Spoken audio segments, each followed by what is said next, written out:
Hello and welcome to another Tippling Philosopher video with myself, Jonathan MS Pierce. Have you missed me? I bet you have. Maybe you haven't. Uh, this is a trip back in time for me because it's been a long time since I've discussed evolution, amongst other things. I have a guest on today who is a family connection to a previous guest I've had. Ricky Johnson talked about his journey away from Lestadianism. Don't ask what that is. We might get into that. Uh, I have his son here who actually popped in to have a chat with us on a previous. In fact, Ricky is in his. This is a family affair here. Uh, uh, so Austin Johnson is his son, and he's going to talk about. First of all, we'll talk a little bit about his journey away from faith and towards atheism, and then talk about science and his position as an evolutionary ecologist. Actually, possibly might be a good way to describe it. At least that's what he says, and how that the ideas of evolution interact with the ideas of religion. Why religionists are sometimes averse to evolution, and also environmentalism in general. So there's lots of things we can talk about. But anyway, that's enough of me and blathering on. Austin, thank you so much for joining today. Do you want to give people just a quick introduction as to kind of who you are, what you do? Yeah, thanks for having me on again, and it's great to be able to come on here and share everything. So my background, I have kind of jumped around, and it took me a while to get to where I am, but I am from Houghton, Michigan, so up in the Upper Peninsula, quiet little small area that a lot of people don't know about even. And there's a university here, Michigan Technological University. After I graduated high school, I did my undergrad there. I actually got my bachelor's degree in kinesiology and integrative physiology. But I had taken a biology course there that was required for my degree requirements. It was a kind of a gen bio class, and I really enjoyed it. And so, to make a long story short, the professor who taught that class ended up later becoming my graduate advisor as a graduate student. So I basically took a bunch of extra bio classes, almost kind of like a double major, except for it wasn't on paper. It was just me signing up for extra courses and kind of doing two separate curricula at once. And I just figured I'll finish this bachelor's degree and then just go to grad school rather than switching majors and all that. So that's what I did. I went to graduate school, and I knew I wanted to work on ecology and evolution. Those were interesting topics. And so I worked under the tutelage of Dr. Casey Huckins, who does aquatic ecology. So we work with fish, particularly brook trout. And I got my master's degree from Michigan Tech, working on looking at the causes of the decline of a migratory life history variant of the brook trout. They're called coaster brook trout.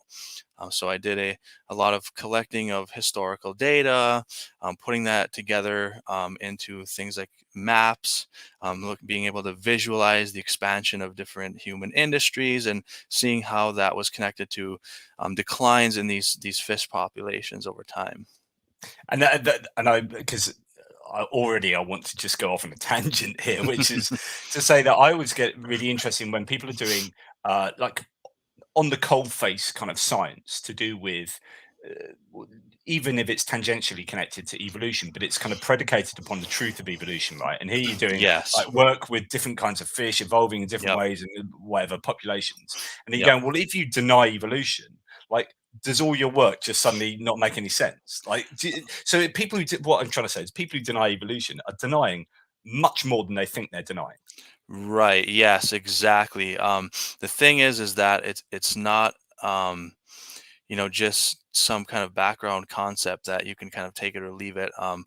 I think sometimes people don't realize that it is basically the kind of foundational edifice on which the rest of biology is based. It's like the old Dobzhansky quote, right? Nothing in biology makes sense except in the light of evolution, right? It's really true. It is the unifying concept that explains the patterns that we see in biodiversity and the traits that different organisms have in their history over time. So it's extremely foundational concept, and of course extremely well supported, right? Not some hypothesis or just kind of hunch that people, scientists have or something like that. Yeah, it's one of the most, well evidenced. And the great thing about biology, goodness, you haven't even finished talking about where you're at. You're a professor at the moment, are you? You're doing some Yeah. So right now I'm working at Finlandia University. It's a small private university here in Hancock, Michigan. So I teach a number of different biology courses here from a kind of an intro. It's called Essentials for Life. We kind of start from the molecular level all the way down to basic chemistry, atomic physics, and then kind of build up to the scale of macromolecules and cells and cell membranes, organ systems, mitosis, meiosis, reproduction, all of those type of things. You kind of start from the smallest scale and build up. I teach a diversity of life class. It's all about biodiversity and evolution. So that's a very heavily evolution focused class.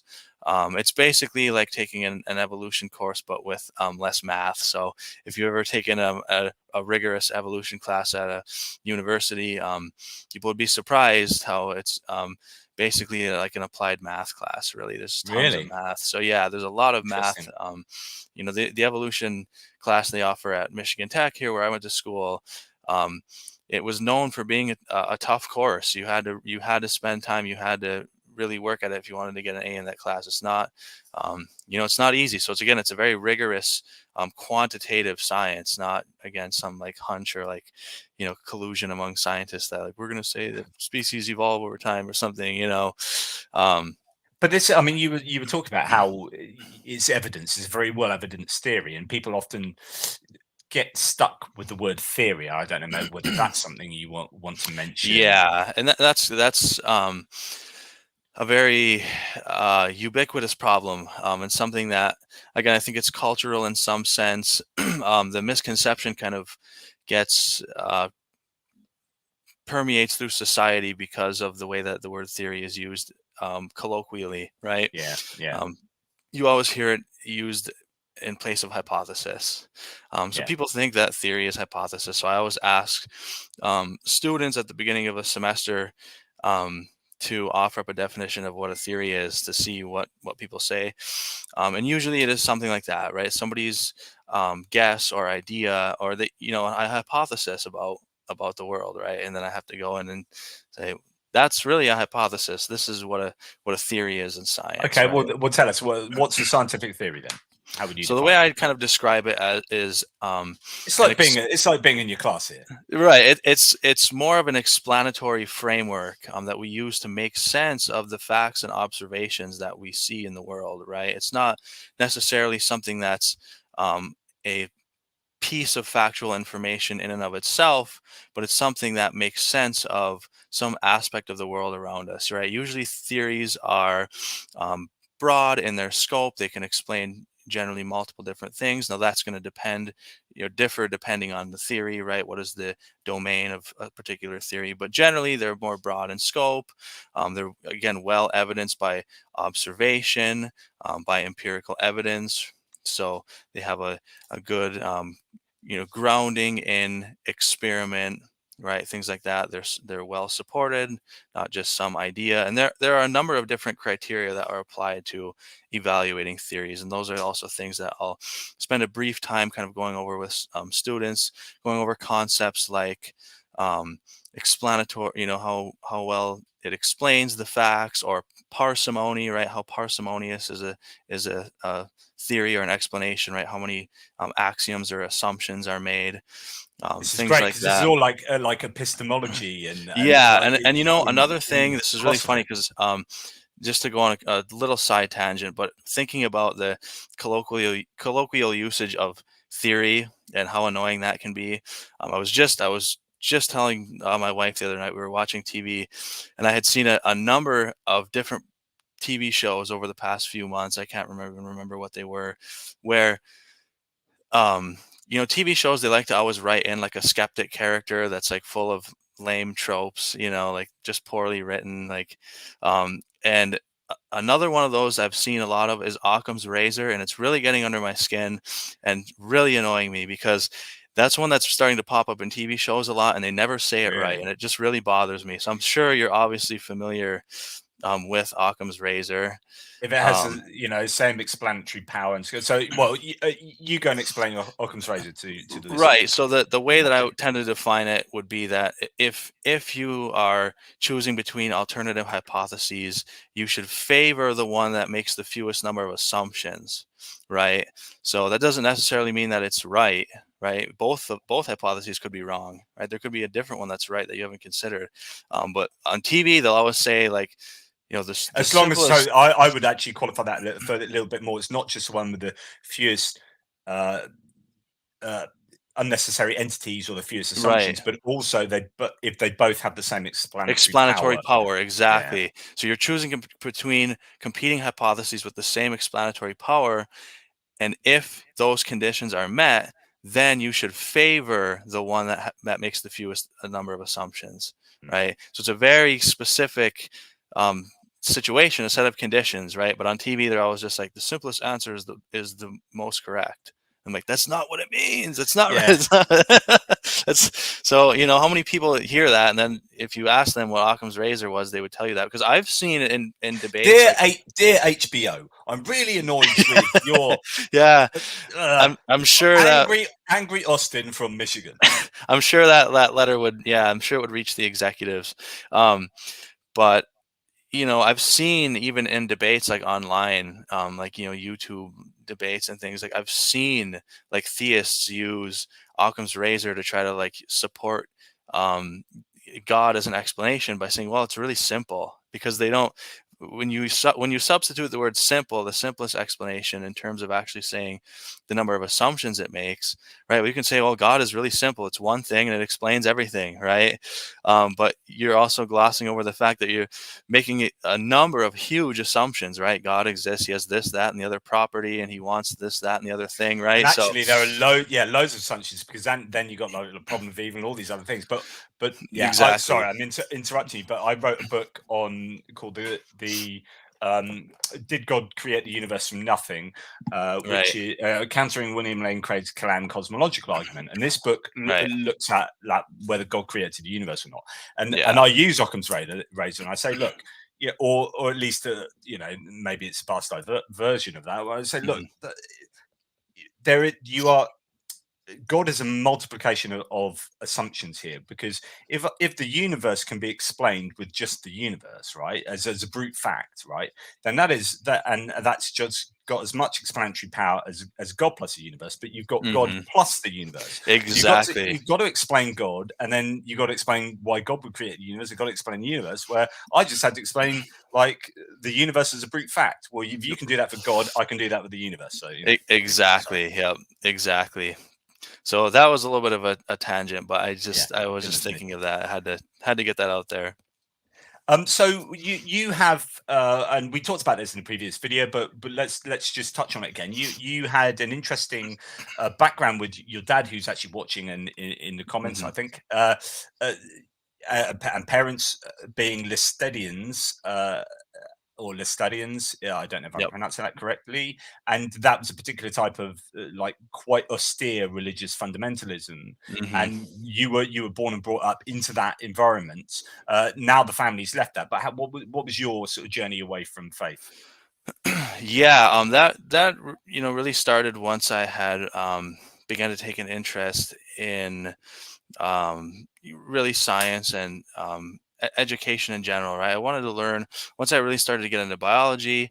Um, I wanted to get more into really all areas of science and philosophy as well, right? So I had that kind of desire to know, to have an accurate picture of the world that I live in, right, to the best What sort of degree that I age could was do so. this? So I was, um, I was really in um, college by the time that I actually was like ready to give up religion. Now the kind of precursor to that, the natural curiosity, the dissatisfaction with simple answers that the adults in my life would give me. That really began as far back as I can remember. As a kid. So I remember, being in kindergarten, first grade, and sometimes not being able to fall asleep at night because I would think about the nature of the universe. Why does anything exist at all? Why is there something rather than nothing? What if there was nothing? Is nothing possible? Like, is it just a brute fact that there has to be something? I didn't use the words brute fact or something, but Yeah. I was thinking um, that type of thing, and just really curious about the nature of the universe that we live in. Right, it's an interesting place, and you want to, as humans, we're curious and we want to know things, and that's part of the appeal to the religious worldview, is that you can get these very comforting answers. But the thing is that you want to know if they're actually right. And when it comes to some of those explanations, well, God did this or God did that, and then you ask more about it. Of course, you met with pushback, right? And that even as a child, that leads to skepticism, right? Why can't I ask this question? Why is this or that question off limits, right? So Yeah, it's interesting. It's not so much that you're not giving me a good enough answer, but actually, quite often I'm not even allowed to ask it, right, yeah, I and then remember. that makes you think, right? There's something dodgy going on here. Yeah, because I remember asking things like, well, if God supposedly created everything, where did he come from, right? And that was a no-no. You're not supposed to ask that. So that was like, don't ask that again, So I think, well, why can't I ask that? It's a good question, That right? of Like, course makes you feel even more like that's a problem question. That does the opposite. yeah. That And even as a child, it starts to kind of plant this seed of doubt. Like, maybe these grown-ups, maybe they don't actually know as much as they claim to know, right? Because generally, as a child, you tend to trust adults. They're big, they're smart, they have things figured out. But of course, you get older and you realize that that's not really true. So Yeah, and apologies to your dad who's watching. You just didn't know at the time, Dad, did you? no, and I mean, he did what he thought was the right thing to do at the time. So again, Yeah. there's no hard feelings over anything like that. The best thing we can do is learn and grow and try to do better in our lives. And we were talking about that before. I mean, your dad Ricky is now just taken on this kind of learning about everything. It's just like Exactly. 3-4 years of just like how much can I fit in my head? Yeah, yeah. Yeah. So you then started sort of questioning things and feeling that science was the right kind of area to fulfill those desires of yours to understand. And then obviously, Hmm. you went down the route of evolutionary science. Yeah. What were your experiences as a child growing up or as an adolescent with the idea of evolution in terms of your religious upbringing? It's funny enough that it actually wasn't really talked about that much, um, which on the one hand actually isn't that bad, because once I actually learned about it, my head wasn't filled with all this junk that other people had told me Right. about it. It was just a Right. very simple, like, oh well, it's obviously fake, and like, just, but no, like, arguments, right? You see some of these other religious traditions. They have people like Ken Ham, for instance, who put a lot of energy into trying to come up with very crafty arguments. It takes more work to clear somebody's head of that and correct all of those misconceptions than if you're really not starting with much of anything. You're much more open to learn, right? Um, so on the one hand, that wasn't too bad that it wasn't really even talked about that much. And I think a lot of the people at the church where I grew up, they're just not really familiar with that. They Mm. don't look into it and try to come up with arguments against it or anything. They just kind of assume that their position is right. I mean, if you do argue with them, you're expected to bring all the evidence, in the world to the table, whereas they don't hold themselves to the same standard, right? They're like, we don't need any evidence or anything like that. So, I guess that's the difference between like a layperson just within a church environment living their life and going to church, as opposed to like an armchair apologist who's like, right, mhm, I'm going to church, I'm doing my stuff, and I've got my job, but I'm also like one of my obsessions is Christian apologetics, and therefore it's about arguing online. It's about finding all these, but actually there's an awful lot of Christians who are probably like, oh, I don't really know about evolution, whether right, either way, and but yeah, so and so yeah. I think at that church that we grew up in, they kind of tended to want people to avoid that type of thing, right? There was kind of a fear that if you're engaging with, with other people, or especially if you're online and stuff, it's just a risk to your own faith. So you shouldn't be doing it really. So there wasn't much encouragement of like, you need to go out and talk to atheists and scientists and try to convince them that, or argue about evolution or something. It was more along the lines of just don't even engage with that type of thing. All it does is put your faith at risk. So you should just not, believe us, we're right. Don't question it. Don't Google it. Don't look it up. So I see my dad put in the chat, we were conditioned to just believe by the church. Questioning was discouraged. That is true. So there wasn't really an engaging and Yeah. presenting arguments. It was, this is what we believe. You need to believe it too because it's right. Right. We're right by definition, just automatically. Don't waste your time looking into it. Yeah, interesting. So then, what as we're going to get on to talking about evolution in a very explicit way, do you want to give a definition of evolution, a working definition that we can establish? Yeah, so there's a couple of different ways that we as biologists talk about evolution. There's kind of the more fine scale, which is a change in the genetic makeup or a change in the allele Allele, frequencies yeah. in a population over time, right? So an allele is just a variant of a gene, right? We all have genes that are located, each one at a specific place on a chromosome called a locus, right? And so if the frequencies of those alleles change over generations, the population has evolved, right?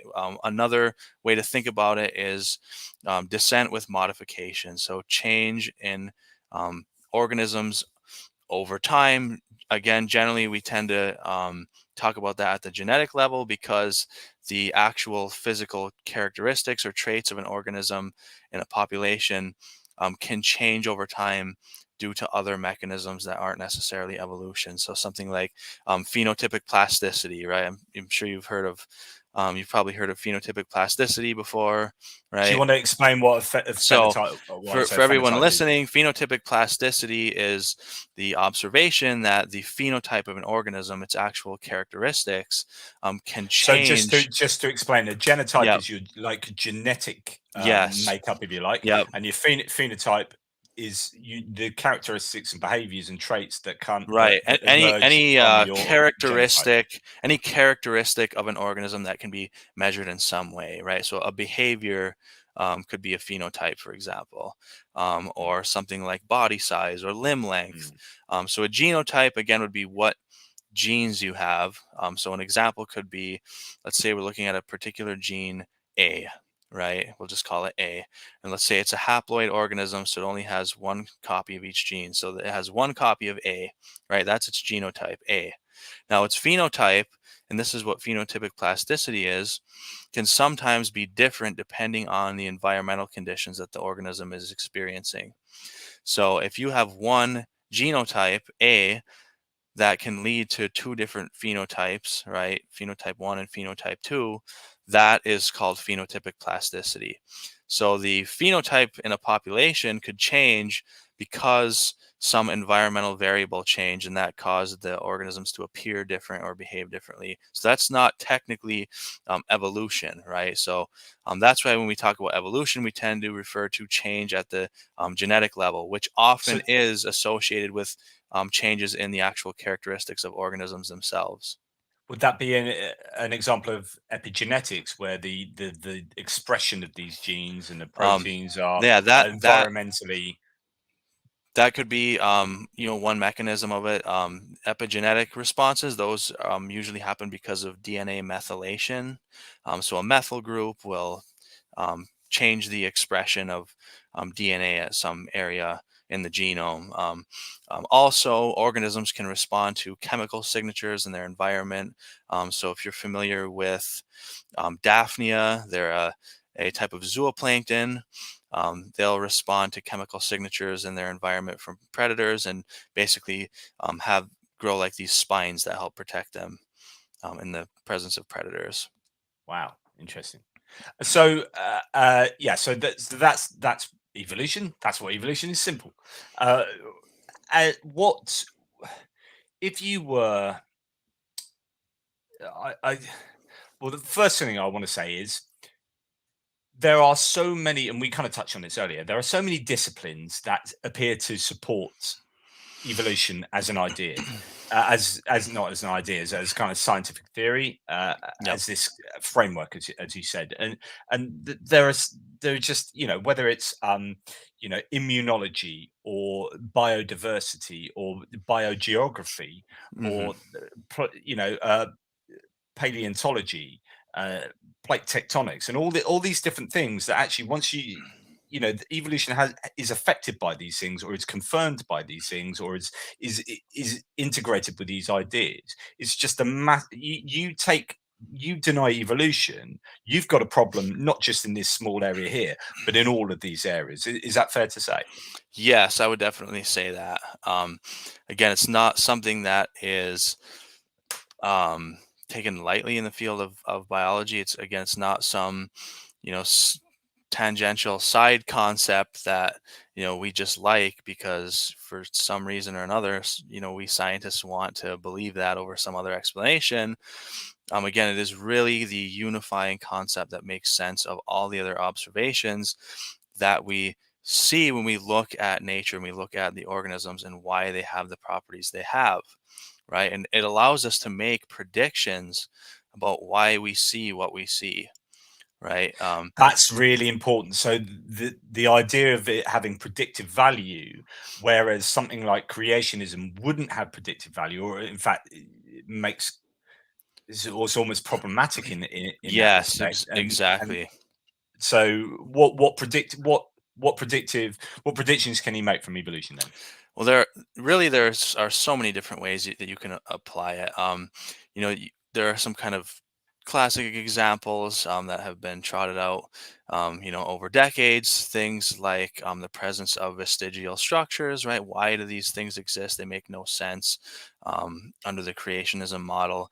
Of course, they've come up with ways to try to explain them away, but they're pretty poorly done. I've never seen anything compelling on explaining those things like vestigial structures or atavisms, right? The appearance of ancestral traits, like something like a human born with a post anal tail or something like that, right? Yeah.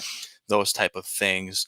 Other things that maybe don't get considered as much are Which is, something yeah, like, but sorry, I'm just going to dwell yeah, on some of that, which is like the idea that a human would be born with a little bit of a tailbone at the bottom of their back, which right. is kind of this leftover from descent from other Other primates, right? primates. It makes sense of that, and you would understand it within that context. But if you're talking Right. about creationism and God, is of course that is like you've got to jump through hoops. All of these little, Right, or why do we have the genes for that? yeah, We have a lot of what are called pseudogenes in our genome, right? They're vestiges of genes that were once useful in an ancestor, but they now serve no purpose, right? They're basically defunct. Um, Things like even producing egg yolk, right? Why would humans, need genes for, we don't lay eggs like reptiles do, like birds do. Really, birds are reptiles as well. But we still have, again, these pseudogenes that are useful in other species that we share a common ancestor with, but we no longer use them. But they're still there, right? They're left over. So it doesn't make sense that we would have those, under that that's creationism interesting. model. So we've got egg yolk genes. I never knew that. One of my favorite ones that I used to, because, and we'll talk about this in a little bit. I generally don't argue with creationists anymore because it's kind of like, it's just, what's the point? Like if Hmm. you're willing to take on all these like axioms, and if you're not willing to take on rational evidence, then we're talking past each other, and I don't know Right. that we can have a conversation. But we'll park that for a second. But one of my favorite ones was ERVs, endogenous retroviruses, Yes. Hmm. which we have, I think, 7 endogenous retroviruses that chimpanzees have, and that Right. is to say that we've got like vestiges, as you say, these kind of bits of our DNA that are left over from viruses that we've had in the past that have kind of, I'm probably bastardizing this, butchering it, but we have evidence of those viruses in our genome, Hmm. and they are identical with 7 of them are identical with chimpanzees. Now, Yep. that's really like statistically impossible, basically, Hmm. unless we have a common ancestor, in which case that data is completely made sense of. So Exactly. I used to use endogenous retroviruses as an argument against creationists really often, and they come up with all these kind of like bolt-on, Hmm. like ad hoc arguments. So you're just like, yeah, that's bullshit. Right, exactly. Endogenous retroviruses is a very good one because, again, like you're saying, it makes much more sense of the observation that we make, right? Just statistically, again, the odds of sharing those endogenous retroviruses in that way is just the probability of that is so infinitesimally small, unless you take into consideration that they're inherited from a common ancestor, which, of course, then we would share those things, right? So it makes much more sense. Another thing similar to that would be neutral genetic variation, right? That's genetic variation that doesn't have an impact on fitness, so it's not subjected to natural selection, right? So the allele frequencies aren't changing because of natural selection. If you can use neutral variation to construct phylogenies and um, organisms that are more closely related to each other, they Yeah, can share. you explain um, phylogeny there Right. to people? So phylogenetics is really just looking at the relationships between different species. You can also use it for looking at protein sequences, DNA sequences, things like that. It's basically a tree-like diagram that depicts relationships between the entities that you're studying, whether it be DNA or proteins or whole organisms or species. And so really it is kind of um, essentially similar to constructing a family tree, really, with humans, right? We know that that technique works, right? We can construct accurate family trees with DNA. You can do the same thing on the level of species. It's no different, right? So if you believe in creating a family tree with genomic data, you can't really argue that phylogeny doesn't work as well, in my opinion. So it's really the kind of same underlying principle. But you were talking about, sorry, I interrupted you. You were talking about something that was similar Yeah, to so ERV. Sorry. in the case of neutral genetic Oh, that was it. variation, right? Organisms that are more closely related, they're going to share more of that neutral variation, right? So again, you can look at signatures like that in the genome. Again, it makes very clear sense under that model of descent with modification, speciation, right? The whole evolutionary model. It makes perfect sense of those observations that we see. And in fact, you could say that evolution would predict those observations as It would, well. yes, it would. Yeah. It would tell you what you would expect to see. And that's what we do, right? We know what we should expect to see, and you do end up seeing that.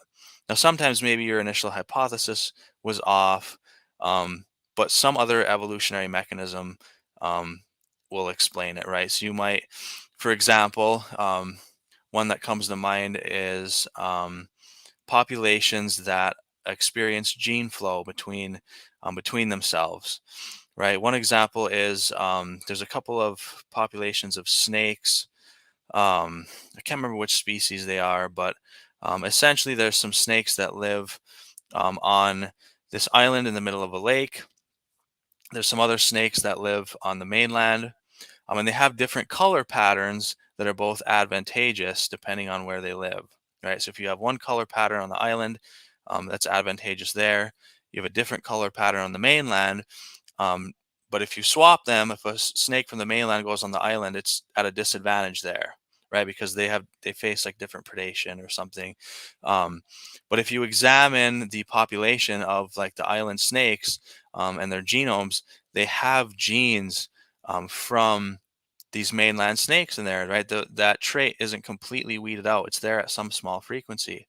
So if you only had this kind of cursory hypothesis or understanding of evolution, we'd say like, well, why doesn't natural selection completely weed that out, right?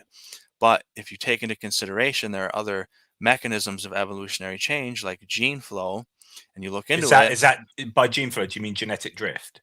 I mean, the flow of genes from one population to another. So essentially, what happens is that, and what happened in the case of these snakes, is that some of them move from the mainland to the island and mate with snakes there. Now, natural selection does weed those out, but because there's always a little bit of a flow of some of those snakes coming in, it never get completely eliminated from the population. So one of the things that's leveled at evolution is you can't really test it. It's over too long a time period. But then you get Right. these things like Italian wall lizards and Mhm. guppies and certain Yes. species that actually have shown really quick evolution. And in fact, then Yeah. you've got Linsky's experiments. And I don't Hmm. know if you want to talk about that at all, but actually there is an element of testability within and prediction that we can Oh, observe in real yeah. time.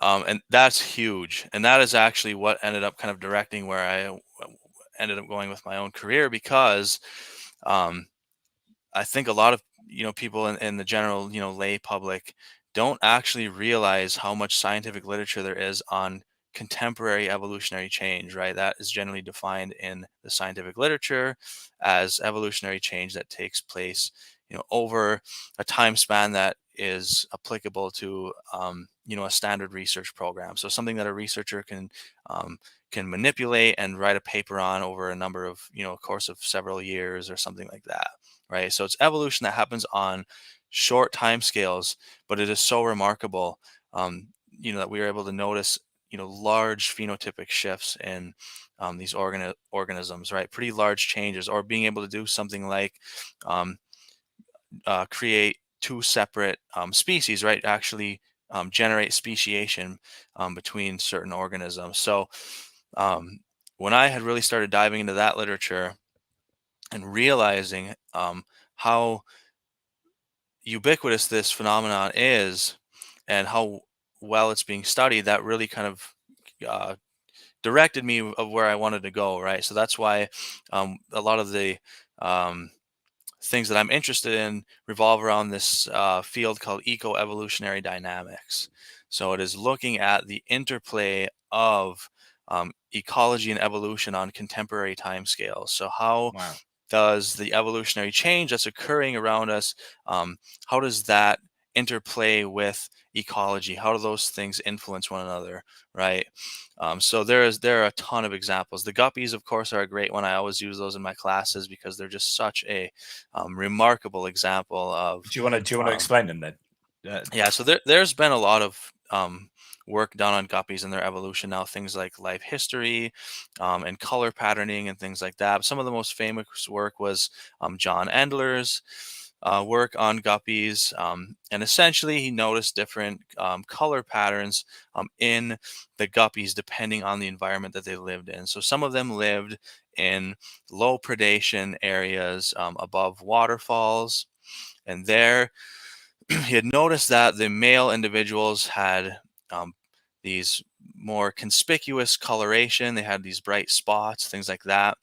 Below the falls, where there were more predators, they get eaten by pike cichlids and also another type of fish, a rivulus species that live in the areas below the falls. So in the areas where there were predators present, the guppies took on a more drab, inconspicuous appearance, right? So, after investigating this and subjecting them to selection experiments, he essentially transplanted guppies between environments and then looked at what happened to them over time, right? And if you transplant those guppies, the populations evolve and change um, in correspondence with the environment they're in. So if you take guppies from, the low predation environment and move them to the high predation environment, they eventually lose that coloration in those spots, right? They evolve to have fewer of those because there is a trade-off between natural and sexual selection, right? Natural selection to avoid predation, but sexual selection to obtain mates. So having that coloration, those spots, help the males to obtain mates. So if there are no predators, there's strong sexual selection to have more coloration, more spots. If there's lots of predators, right, it's more advantageous to not have as many spots because you're likely to get eaten before you can even reproduce. So we can see them change over time in real time. And that's one thing that I have my students do in lab. There's an online, like a simulation you can run with that guppy experiment, and you can manipulate the variables like the female preference, right? How strongly do females prefer spots, how many predators are there, things like that.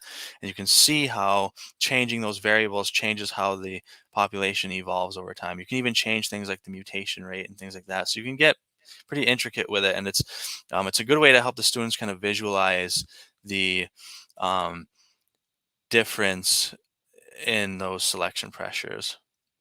Interesting. And then there's the very famous Lenski's experiment with the E. coli, I think it was, where he had like loads of different, or he had a bunch of original different E. coli, and then because it has a really quick sort of lifespan and generational, very quick generation, he then in a lab was able to have the set them. I don't know how many, started with 9 different ones or whatever. Now he's got X whatever thousands of different. They You can measure how they evolved over time, and one particular one was able to, one strain was eventually able to sustain itself off citric acid, I think it was, they shouldn't be able to feed on, but it Right. evolved Yeah. with the environment and so on and so forth. And it's just a really interesting way of saying, look, here is actual contemporary, as you say, contemporary evidence or contemporary evolution, evidence for evolution that you can do in a lab. And so it's very difficult. You have to really want to not believe in evolution to not Yeah. believe in evolution. So what is it about religious belief then that has a problem with evolution? And again, not all religious belief. Well, I think it comes from a perceived threat to their belief system, right? They think that um, if this is true, then um, there there is now something incorrect or wrong about my belief system, and that kind of puts up walls, and kind of makes people more hesitant to want to accept that, right? It's basically, I think, just perceived as a threat, right? Part of my overall worldview, my whole model of reality is based on this religious view that is also has something to say about the nature of organisms and species, right? And so if this part of it or how I think it works is wrong, maybe everything is wrong, and that can be threatening, right?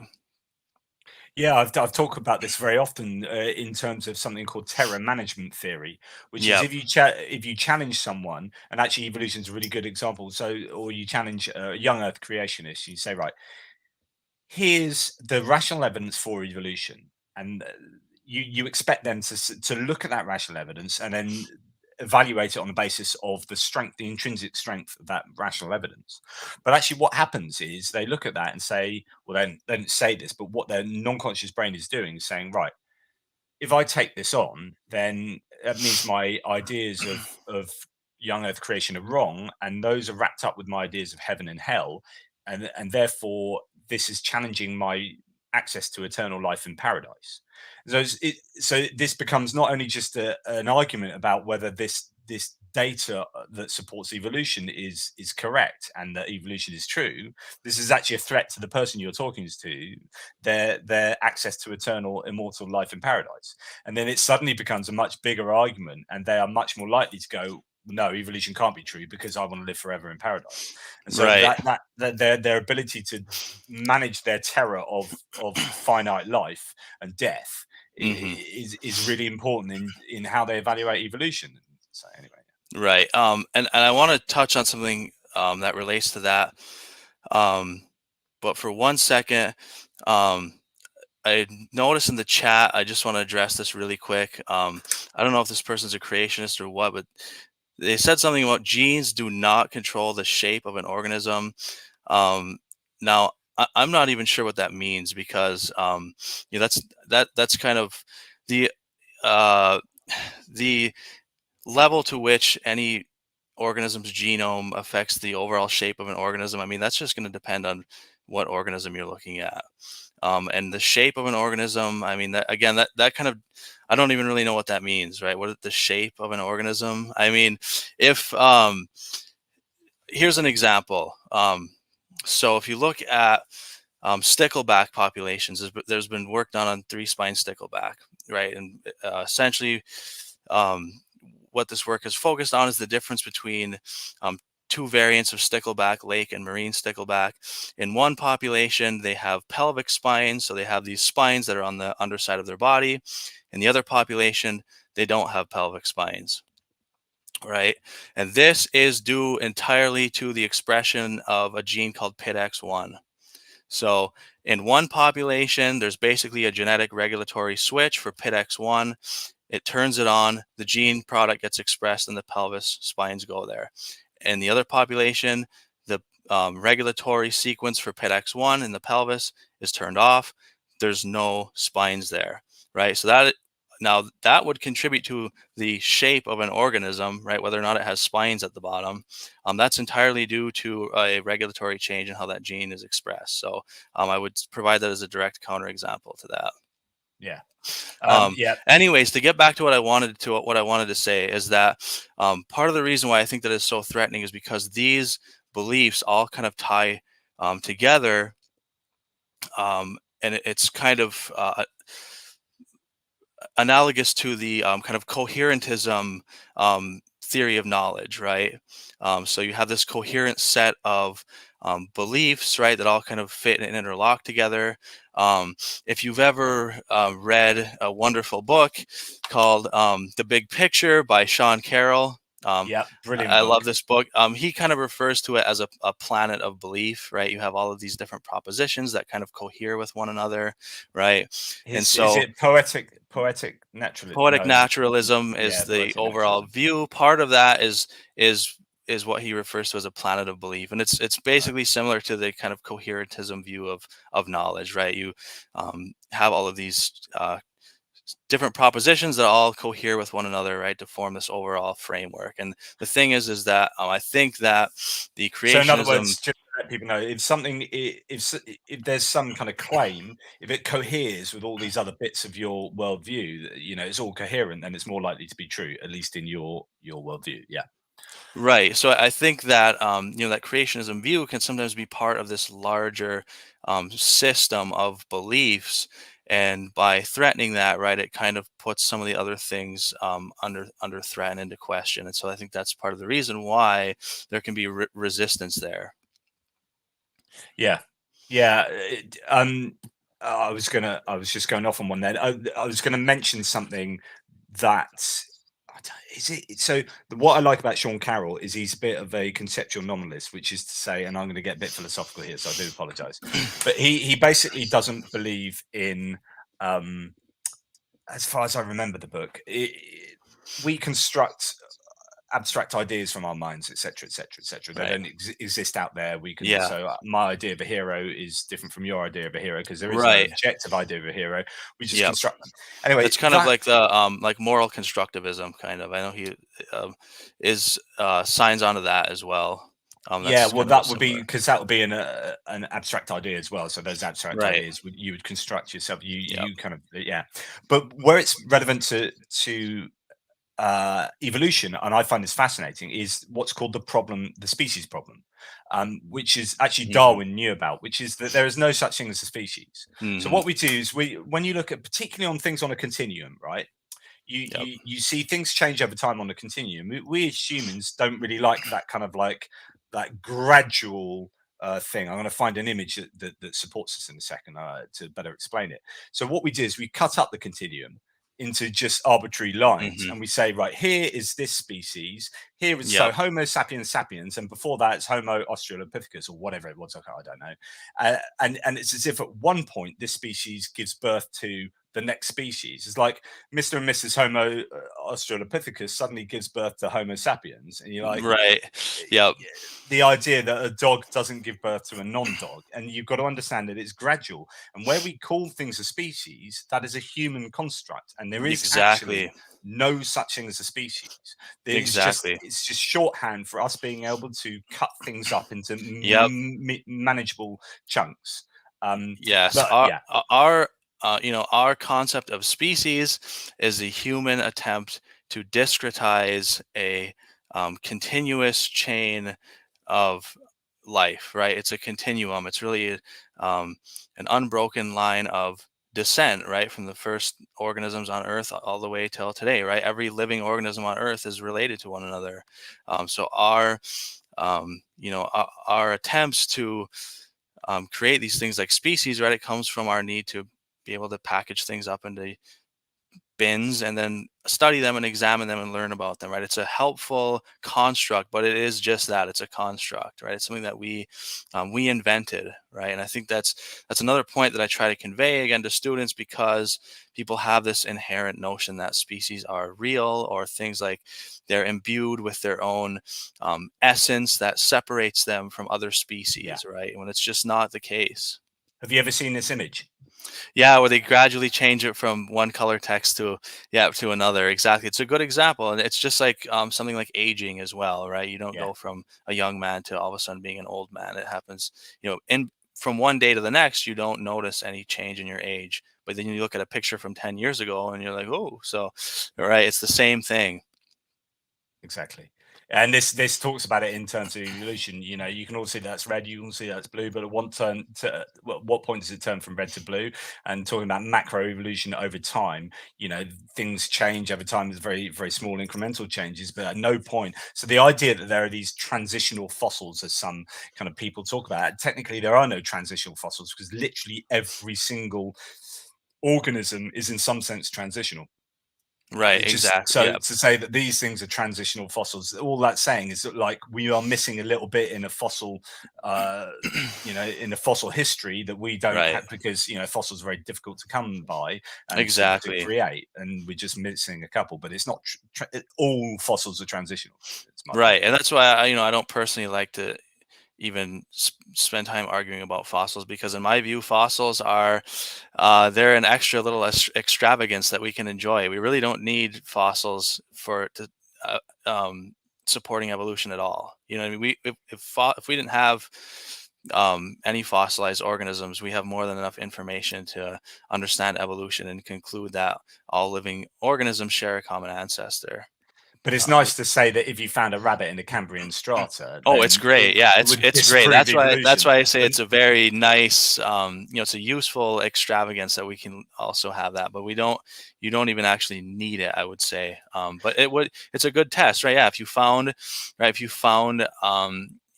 hominid fossil in 3.5 billion year old, 3.5 billion year old stratum, right? That would be concerning, right? But again, we don't see that. yeah. Do you ever have? So do you ever get any people starting your classes who are?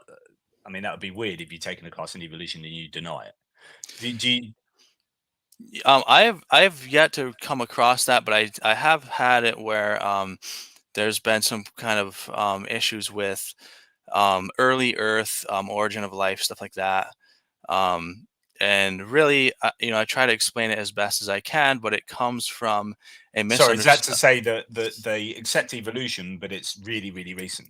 I think it's to say that they may accept that organisms can change over time, but that right, life had to have, like, it had to start because of some like divine spark or something, right? Which is, That of couldn't have. course, has nothing to do with evolution. That's abiogenesis. Right, exactly. But when we teach, like a zoology course, for example, I'm doing zoology this semester.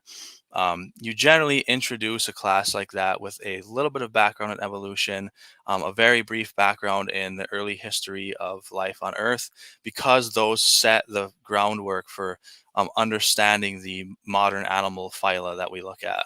Right, so you kind of need to have a little bit of this background. I don't spend a lot of time on it, but you do have to touch on it.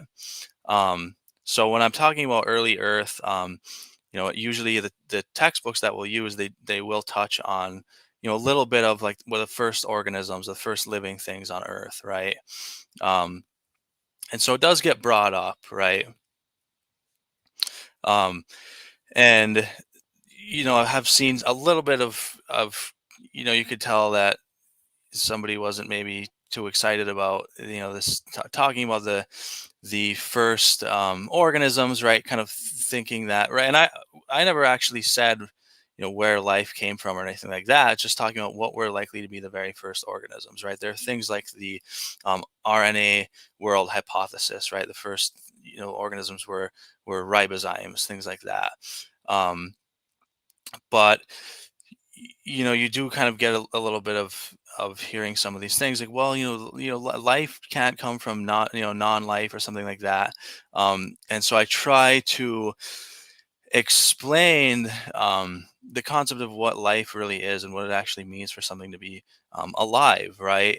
There's this kind which of which is um, a difficult thing to actually define, isn't it? Very closely. exactly right. Life is not one thing. It's really a set of many different characteristics. And if we observe a system that exhibits some number of those characteristics, we determine it to be alive. But there's this implicit view, and that um, people have, right, that there's some fundamental difference between living and non-living systems or living and non-living material, right? There's some type of a thing or a substance or a force or an essence or something that um, makes living matter different from non-living matter. And so what I have to explain is that, we don't understand life that way, right? There's no property that makes, something living in that way.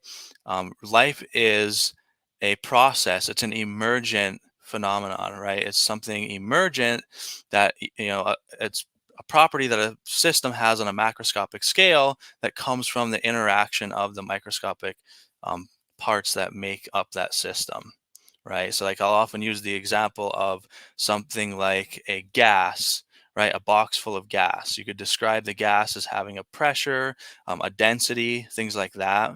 But those are emergent properties. Those are things that emerge on the macroscopic scale when you have all of those atoms together interacting with one another, right? But no individual molecule of that gas has a pressure, a density, things like that, right? And this life is essentially the same type of thing. Arguably one of the ways that you could explain consciousness, but that's a whole Exactly. I would other consciousness conversation. is a little bit harder than I would even say than life, because we have a very good understanding of what makes something um, living. Right. Life is a Yeah. process, just like a candle burning, or like a flame. Right. There's a set of reactions that occur. When the reactions stop, that system, that configuration of molecules is no longer alive, right? Because the Yeah. reactions aren't occurring. Consciousness, I mean, I would sign on to the view that consciousness is an emergent property. I'm not a dualist. I would take the a monism position, something like physicalism, right, in terms of how consciousness works. But that's a different topic. That's a whole different. Let's park that. That's enough. Yeah, I'm not going to Uh, go down that road. So yeah. So very interesting. So actually, you could, something that I know that you're interested in. We could bring into play here something that religious people are big fans of, which is the soul, yeah, right? I do like And to touch on that. yeah, and the idea that doesn't really work with evolution, especially when you look at this gradual change over time of that again, you could see it as a linear development of, say, humans, hominids through to homo sapiens, Hmm. and at some point a soul just kind of like, look, pops into, like, it's there's Right. some maybe phenotype or something. What how do you understand the problems that evolution has for belief in the soul, Right. notwithstanding the fact that we can't really define what a soul is? No one seems to know Yeah, what it is. there's so many problems with the concept of a soul. You could really spend a lot, hours and hours talking about all of them. But in terms of how it relates to evolution, I think one of the biggest problems is that, again, we are trying to take this kind of discrete entity, this soul, and then insert it into a continuum, and that kind of creates a problem. And where is the cutoff, right? Where's the first ensouled organism, right? If you're looking at hominin evolution, for example, right? If you believe that souls came into play at some point, was there some point where now there was, a Homo habilis that, whose parents didn't have souls, but now he has one, and he or she has to go to the afterlife, and their family isn't there because they were or they were before the cutoff, and they didn't get souls, right? It really doesn't fit with it. And also, going back to what I said about what life is and what a living organism is, there's just no need to invoke that type of a thing, right? It adds no explanatory power, it has no utility, and there's no evidence for it. So I always kind of The only reason a soul would exist, in my opinion, is as a vehicle to the afterlife. Without right, having some kind of thing that can get you to live forever in heaven or in hell, then you're in right, trouble. So how do you do that? Well, the soul. But then all the problems that come along with that were like how it has to be causally connected with your good or bad behavior. Otherwise, you can't punish the soul or reward the soul. But right. then, what role is it that is not what you're doing, and all the things that we can explain in your human behavior? Like we can explain all that. So the soul it's just this weird extra thing that has no explanatory value apart from being needed to get you to heaven. Exactly. It's an interesting trend to look at how the role of the concept of a soul has changed over time, right? It used to be more accepted that things like animals had souls as well because it was kind of this animating thing that differentiated living matter from non-living matter. Right now, more and more, it has been more relegated to just a vehicle to get you to the afterlife so you can experience reward or punishment, because we just don't need it to explain anything. So really there's no need for it, and there's no evidence for it. So it just doesn't have any utility. Yeah, redundant idea for sure. One of the live chatters keeps talking about regenerative worms and useless DNA. I don't know if you have anything to say about that, or if you Um, know what he's talking about. in terms of useless DNA, Do you mean junk um, DNA? I don't know. yeah, I'm not really sure what exactly they mean by useless DNA here, but I would say that be careful when you're talking about that, because sometimes um, what we think is useless, we just don't fully understand it yet in terms of its function in the genome. However, there are lots of organisms that do appear to have a large amount of DNA that just doesn't do anything, right? Again, I don't see how that's even really relevant that much in terms of talking about evolution, because um, that's totally consistent with evolutionary biology. There's no reason why we wouldn't see that, right? If the presence of that DNA is not having some negative effect on the fitness of the organism, of course it can just hang around. There are things like selfish genetic elements that just try to replicate themselves on the genome level, right? Just segments of DNA, for example. So there's really no reason why you wouldn't see that type of thing, This is what maybe what I mean. You've mentioned neutral genes, right? deleterious genes, and what's the word for good genes? Uh, You beneficial genes or Beneficial. beneficial alleles. Yeah. But So just to touch on that one more time, another thing is that, if you were taking the creationism perspective, then you shouldn't expect to see something like junk DNA or useless DNA, right? Why would that be there? You would just create all of the DNA that is needed to make the functioning organism, and not add anything else, unless you were trying to trick people into thinking that evolution occurred.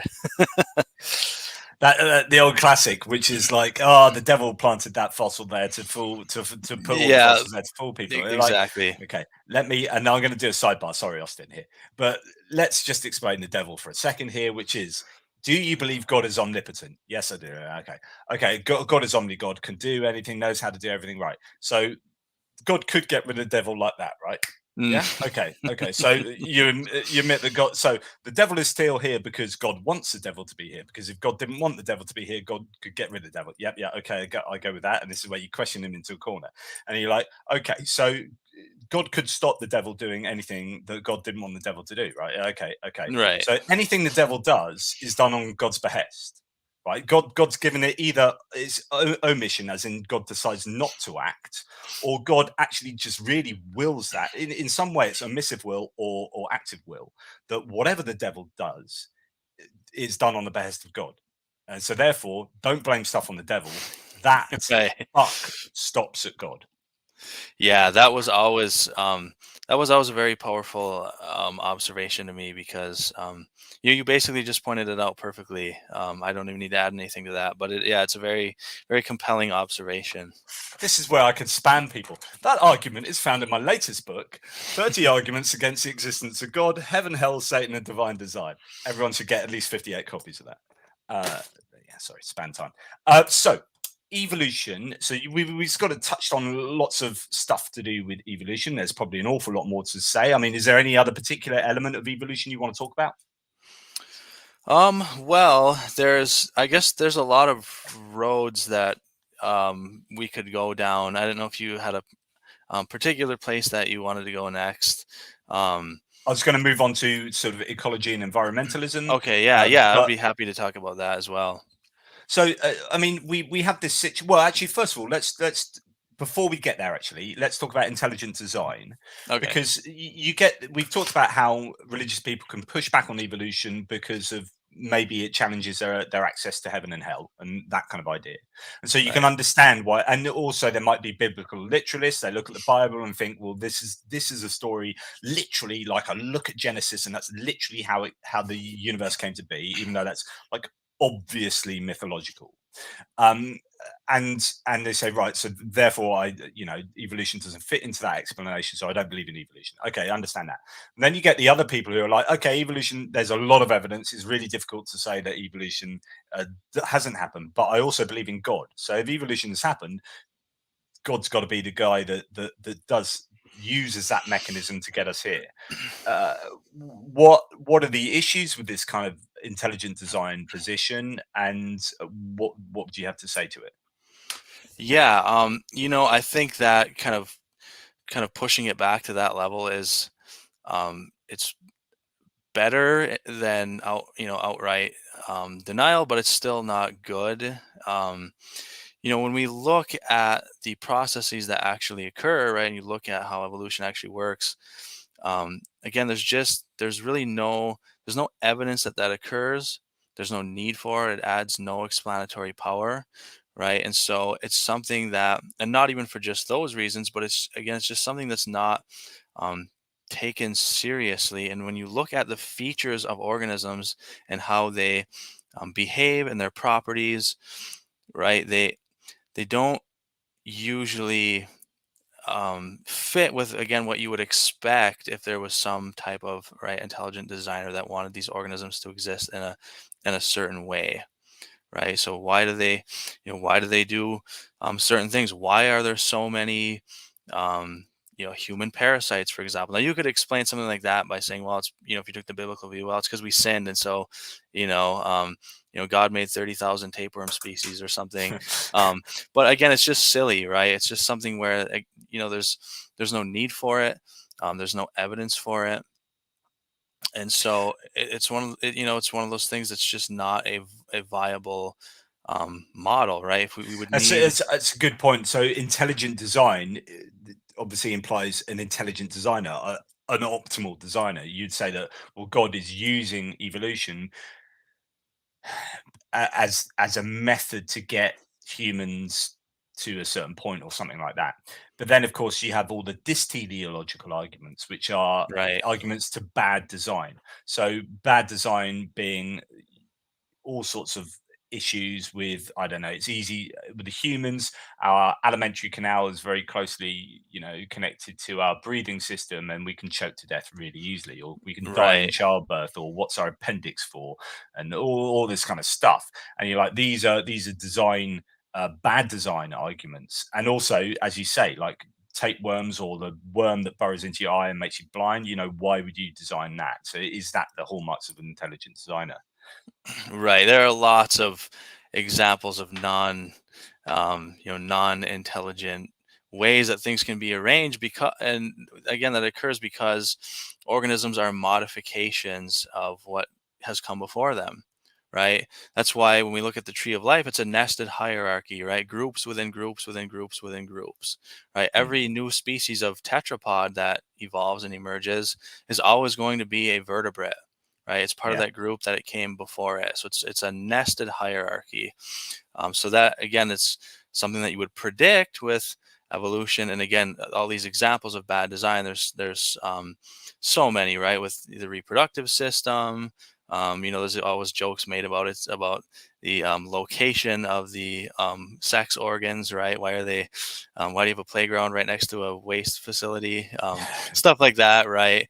And again, and not to keep getting distracted by the chat, but whoever this person is that keeps talking about worms, I'll try not to keep going back to this, but No, no, no. I was going to bring it up, actually, just to because put it to it's bed, this idea that stuff is ignored by the biological community that does not fit the modern synthesis of evolution, it's just not the case. That doesn't happen. And again, I don't. Some of the stuff they're typing is a little bit hard to understand because it's written a little incoherently, to be blunt.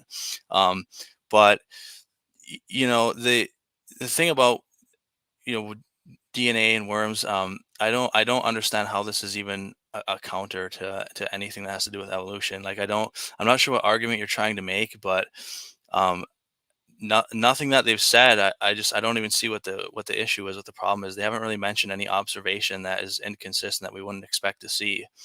Even the concept of something being immortal. I mean, so what? There's plenty of organisms that can live That for a would you long, long time. surely that, I mean, that's literally like fits in with survival of the fittest. Like, I Yeah. mean, So I mean, so what? Lifespan is something that also evolves due to natural selection. In some organisms, it's advantageous to have a very short lifespan and reproduce and make a ton of offspring, right? These are the differences between what's called R selection and K selection, right? So there's basically a continuum of modes of reproduction that are kind of correlated with lifespan. One of those is to not necessarily live very long, usually die after reproduction and produce a ton of offspring. Another K selection would be something like humans or elephants that have a small number of offspring, but they live a long time, right? There are other organisms as well that have very long lifespans, but again, uh, who cares? So what? It really has nothing to say about whether they evolved or not in terms yeah. of how So long something lives. Also, the ability of worms to grow new body parts. I'm sorry if you were going somewhere with this, but lots of animals can do this as well. Axolotls can regrow things. I was just doing in my zoology class the unit on platyhelminths, the flatworms. Turbularians, like the planaria worm, can regrow themselves from a very, very small fragment of the organism, can produce a whole new viable individual. So again, I just don't see how it's relevant. yeah. Yeah, I would agree. Although sometimes it might be, a case of being able to explain what the point is originally in a big enough way. But yeah, I totally agree. Like, an organism being able to regenerate itself, I would say, is an advantageous, skill set for. Right. Well, you don't even need to. You don't need to replicate your genes across generations. You are just literally that gene exists. Job done. So Yeah, there are many ways to make a living on this earth. So there's not one way to keep to speaking for make a sure sec, I've got to get a there's book. not one way to make sure that your lineage persists. There are a number of different successful life histories that organisms can have that ensures that their genes continue to persist throughout generations. So there's not a one size fits all approach to adaptation. Someone just mentioned the Your Inner Fish. Great book by said to watch that, but it's a great book by Neil Shubin, Your Inner Fish, which is great. Yes, I highly recommend it. Yeah, really good book. And also Why Evolution is True by Jerry Coyne, obviously a bit of a Yes, classic I as well. saw you had asked me to mention some books maybe at some point, so I also had that one on the table because I would say that is an outstanding um, book for people who are just getting into and learning about evolution. Yeah, yeah, two really really good books there. And yeah, do you know what? I was saying earlier, I hinted at this earlier that I don't argue with creationists anymore because there's no point, because it's like, if you aren't willing to take on evidence and evaluate evidence in the same way that I would evaluate evidence, then we can't, like, we're not speaking the same language, really. We're not using the same kind of minds to so there's no point debating. You're just, anything I can say, you'll have a psychology that will just be able to bury your head in Right. the sand. And so I've stopped debating. But actually, it's really interesting having this conversation, because I'm talking about things like things that just come back into my mind, like endogenous retroviruses, like, these different, like, organs and things and terms like nested hierarchies and all this Mhm. phylogenetic stuff, words that I haven't used in like 10 years. It's quite exciting. I'm enjoying a Right. bit of evolutionary geekery. But there you go. So anyway, moving on then. So that was intelligent design. So moving on to ecology. So you work in ecology Right. as well, which is, I guess, ecosystems and the environments working together with uh, with organisms to, to measure the change in those organisms interacting with everything around them. I guess, that's evolutionary ecology. Would that be a fair stab at that? Right. Yeah. I mean, we're looking at the ecology of species, and the relationship between organisms and their dynamic environments and the different effects that occur. Right. And that's the thing, is that nature is dynamic. Right. Not only the conditions in an environment, but the species as well. Right. Nature is characterized by dynamic systems, and species are no different. Right. They change as well. When you really become a scientist and you think about the way that these things work, and you realize that we live in a dynamic world, you realize how silly it is to think that everything is dynamic except for species, which are immutable and stay the same over time. Yeah. So then you're obviously interested in looking at the ecosystem. Is that why you're interested in environmentalism as well? Because actually, when you look at the destruction of ecosystems, when you look at the harm to organisms from a change in an organism's environment, that you can see that, and you're measuring that. Yeah, and what really tied all these concepts together for me and got me, interested in things like talking about the, state of the environment, is if you go back to when I mentioned um, contemporary evolution, right? This evolutionary change that's occurring on short time scales, right? This directly ties into ecology and the effects that human activity has on our planet, right? So humans cause rapid environmental changes, right? And because we're so good at doing that, we are good at imposing selection pressures on species, right? Because we change the environments in which they live, which means that they now have selection pressures on them to evolve in response to those changes. And so, what really got me thinking about this was when I first started graduate school.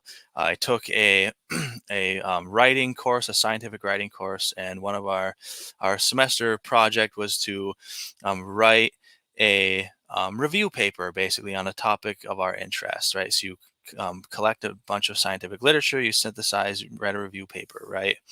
And so what I had done was written a review paper on contemporary evolution and the impacts of human activity on eco-evolutionary dynamics. And essentially, I kind of synthesized it with an argument at the end that in terms of studying eco-evolutionary dynamics, human impacted systems may be some of the most important places to be studying these interactions, because organisms are likely to be evolving by natural selection when their environment changes in such a way that they're now maladapted to those conditions, right?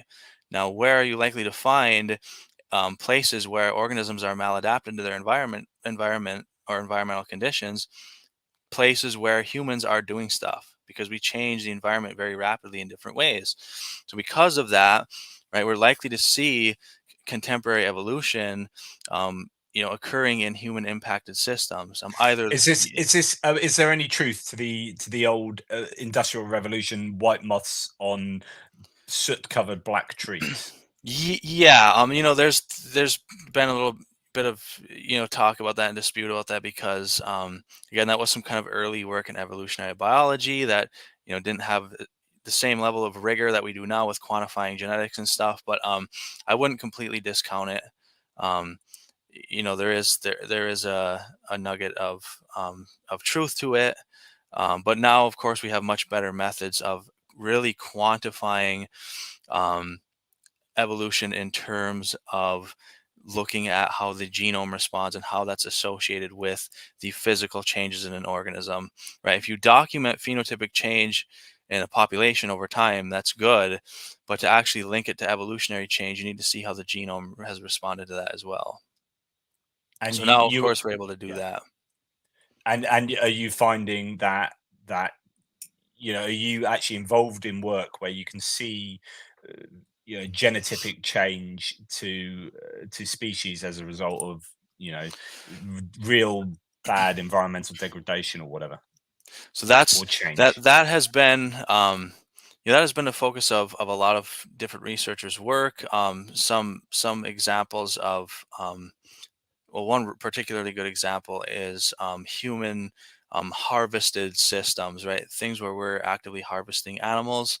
A lot of research has shown that instances of human harvesting impose some of the strongest selection pressures on species. And this is why you have to understand evolution in order to understand ecology and environmentalism, because if you don't include that, you're going to miss things, right?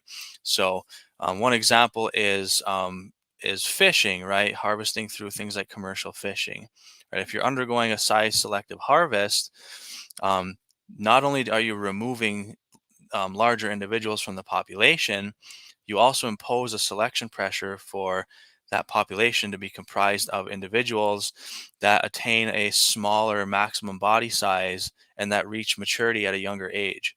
So if you cease the harvesting altogether, the population doesn't just rebound back to its original state, because not only have you depleted the numbers, you've also changed the properties of that population. Right now, the body size, the average body size of that population is smaller. And just because you stop doesn't mean it's going to go back, Is that because the small ones get through the nets, and right? so therefore, They don't get caught. Yeah, they don't yeah, get caught as much, right? So if you cause a population to evolve in that way, um, how long will it take for that body size to evolve, that larger body size to evolve, or will it, right? Depending on the yeah, environmental conditions, if there's not some strong selection pressure favoring a larger body size, it might not recover to that initial state. yeah. So you can't only take into account the ecological perspective of, okay, we're removing individuals. What impact does that have on the ecology? You have to think about, are we selectively removing traits from a population such that they won't recover, right? And so with my own work personally, again, I had mentioned we work on a migratory life history variant of the brook trout, Salvelinus fontinalis, and there's still a lot of work to be done there in understanding the genetics of that particular strain of brook trout. So there's been some DNA sequencing done, but a very small amount. So we still don't fully understand the genetics of what makes a coaster versus a non-coaster. And that's work that needs to continue to be done so we can try to look at genetic differences, because essentially around Lake Superior, there are a number of initiatives to try to restore this species.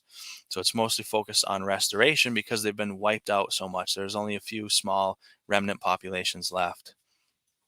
So, has your work as an evolutionary ecologist or ecological evolutionist, has your work in that area mm, inspired you to become more environmentally aware and active? And yeah, Yeah, I mean, very much so.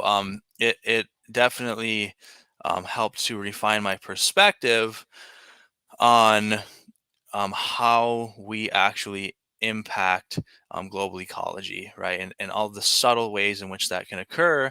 And it does make you much more, I guess, motivated to talk about the fact that essentially, we as humans have to make some changes to the way that we operate in the world if we want to be able to sustain our current level of human population throughout time, right? If we don't want to have catastrophic effects, and that ties into the whole climate change denial and all of that. But that's again, it's very directly tied to evolution in that way. yeah, it's interesting to see these issues from other like viewpoints. In this case, evolution. Do you what do you think? I've had debates previously about population and overpopulation, and whether that is the huge problem, or whether humanity will naturally curb its sort of population. There was the late, oh, what was the Nordic scientist who dealt with population and said actually it's not as bad as you think, and Mm. it will. Oh, I forget his name. I'm going to have to look into that. But what are your feelings on sort of population? Um, that's a thing that gets brought up a lot, and a thing that where you see some really silly responses to it. People will share Facebook memes or something of like, well, if you took every person on Earth, they could own this many square feet of land or something. So there's actually not too many people. Again, that's just laughable. I mean, it's absolutely laughable, because the problem is not how much space of land is there. The problem is how how much resources are there, right?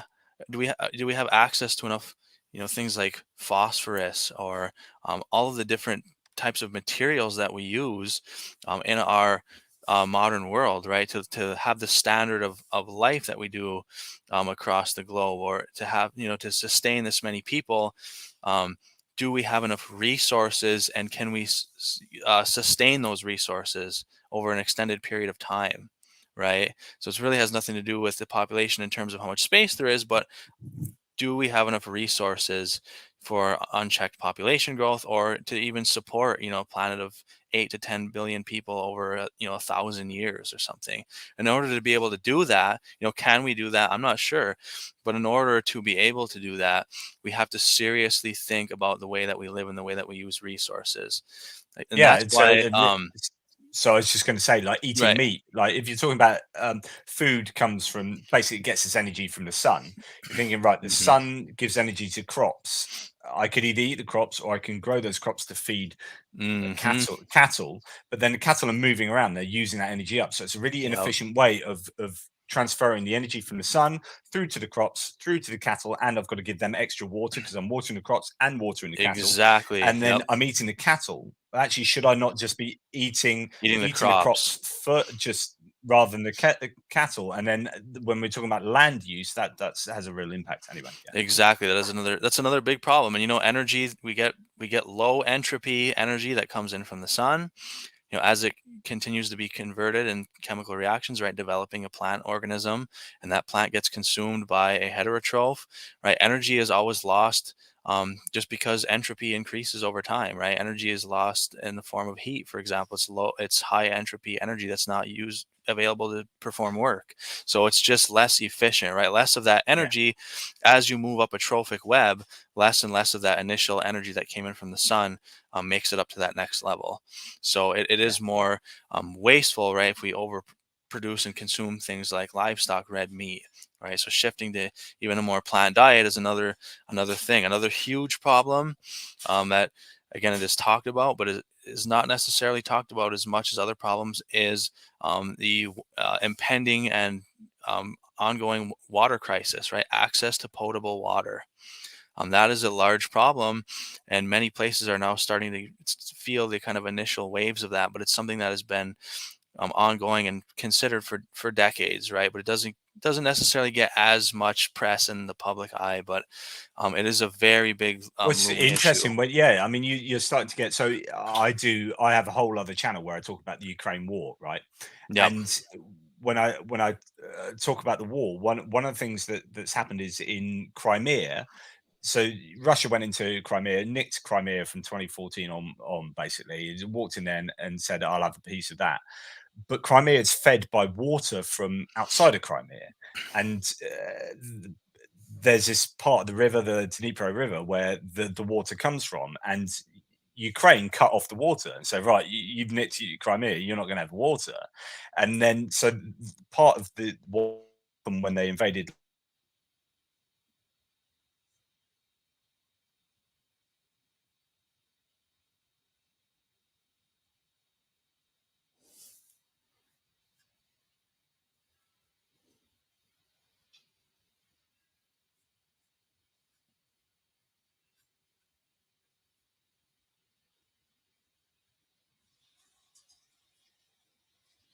Hello, I went. Hey. I'm back. Can you hear me? Okay. Yeah, you froze up for a second. Yeah, sorry. And so all I was saying is that they're finding the first thing that the Russians did when they went across uh, the border in Crimea and went into the land in Russia is go straight to that river, get the fresh water back, and then they could have fresh water for their crops and so on and so on. And then so you get these arguments going on around the world where it's like that we've had that water flowing down this river for like 5,000 years, right? And now you're damming that river up there. What's going on? Like that's out, and this the access to water is a really big ongoing concern. Right. Yeah, it's a big problem, and it's something that, we're having to deal with. And unfortunately, I don't think it's going to necessarily get better anytime soon. And I'm um, more of the view that we really have to take seriously some larger scale changes in the way that we operate on the planet if we want to sustain a human population for a long period of time. And that comes down to the very way in which we do economics, right? So this is also why I have the kind of a funnel that got me into economics as well, and I'm thinking and learning a lot about that because if you look at the kind of global dominant economic system, right, it's essentially based on continued growth on a planet of finite resource availability, right, and very wasteful processes that make a small number of people incredibly wealthy but come at a great cost to everybody else. So we really have to do um, something about that, I think. Changing entire economic systems is not an easy thing to Not do, an but easy it's, thing, and yeah. it's very hard to even to get those types of things off the ground because um, you're looking at a system where there are people that have a lot of resources and a lot of reach in terms of influencing our culture and what people believe, right? If you look at a grassroots movement that's focused on reforming our economic system, reforming capitalism, right, moving towards things like workplace democracies, that it's a lot harder to campaign for those types of things because you have very big resources that work against that. So it's a very difficult a very difficult thing to get off of the ground, but I think that it's something that needs to be done. I'm a very strong advocate for workplace democracy, and I think in order to make the types of changes that we need to secure a healthy future for the human population on the planet, we need some type of system that is more democratic, right? Everybody um, winces at the thought of an autocratic government, but they love it at work, and it doesn't make any sense, right? I mean, at least to me it doesn't. You can't truly have a democratic society if your politics are democratic, or a representative government like we have, but yet the economy is not democratic because resources get funneled to a small number of people that can then influence the political system in a disproportionate way. This is so true and so interesting, and it is, it is the privilege and, yeah, resources, all these things just get sustained over generations and go to particular people in a way that is not democratic, and Right. it's not, it is not fair. But And so you hear things like people in the United States complaining about how every election cycle they have to choose from a set number of candidates, and they're always picking the lesser of two evils, who they hate the less, the person they don't they dislike the least, rather than getting to vote for the things that they want. And that's precisely why, right? Because it is so difficult and expensive to even get a political campaign off the ground that the people that do so often they have donors that represent corporate interests that decide who you get to choose from, right, and what policies are on the table to even be implemented, right? We don't have in the United States, we don't have ranked choice voting, right? We have Alaska, you're doing Alaska now, right, yeah, that's a recent development. Yes, that is and one that is it one made a place. huge difference. But Yes, it did, but it needs and to it's fu- be nationwide. Absolutely, and it's just really interesting that America, which often sees itself as fighting for, democracy around the world and a shining light of democracy, has a two-party first past the post electoral system, which is a narrowest form of democracy, followed by the electoral college system, which is also pretty undemocratic. And it's Right, just like, exactly, it's yeah. just a It thoroughly problematic democracy. weights people's votes differently depending on where you live. So, Mm.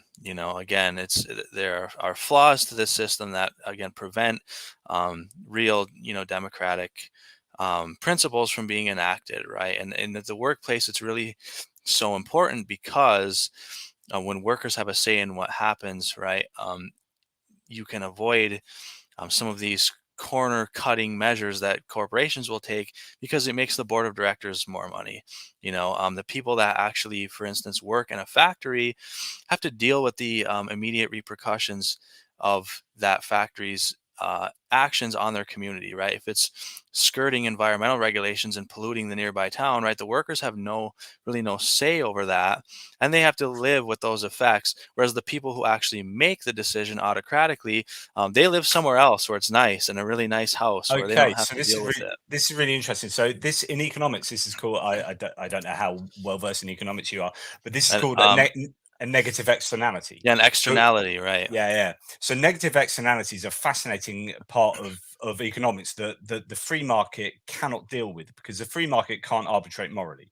So, but back in the Industrial Revolution, we had children working down mines in the UK, and the free marketeers are like, yeah, we want to put children working down mines because they're cheap and they Hmm. can get in small places and whatever. And people are like, hang on, that's not moral. But the free market doesn't give a shit about morality. So it's just like so what the only way to deal with so a negative externality is an external cost to the entity that is producing something that is external to that entity and is not borne out by that entity. So if you want to Right. make It's external to the like transaction that's occurring, right? It's a cost that's imposed on something else outside of that transaction. exactly. So if you're making widgets, right, and in making widgets, you pollute a river, like the cost of cleaning up that river in a perfect free market system is borne out by maybe the taxpayer who then pays the government, who then goes, "We're going to clear up this river at a cost to the government, which is a cost to the taxpayer." But that corporation is not that isn't built into the cost of the widget. So what happens Mhm. is you have to regulate that. So the government comes on and says you are not allowed to pollute a river, and if you do, you'll be fined. So then what that means is that the cost of that, they can't do that because otherwise they'll be fined. So they have to put things in place so they don't pollute the river, which brings up the cost of the widget. So when they sell the widget, that the cost of the moral decency, if you like, is bought is part of the widget, right? So that external cost is then made internal.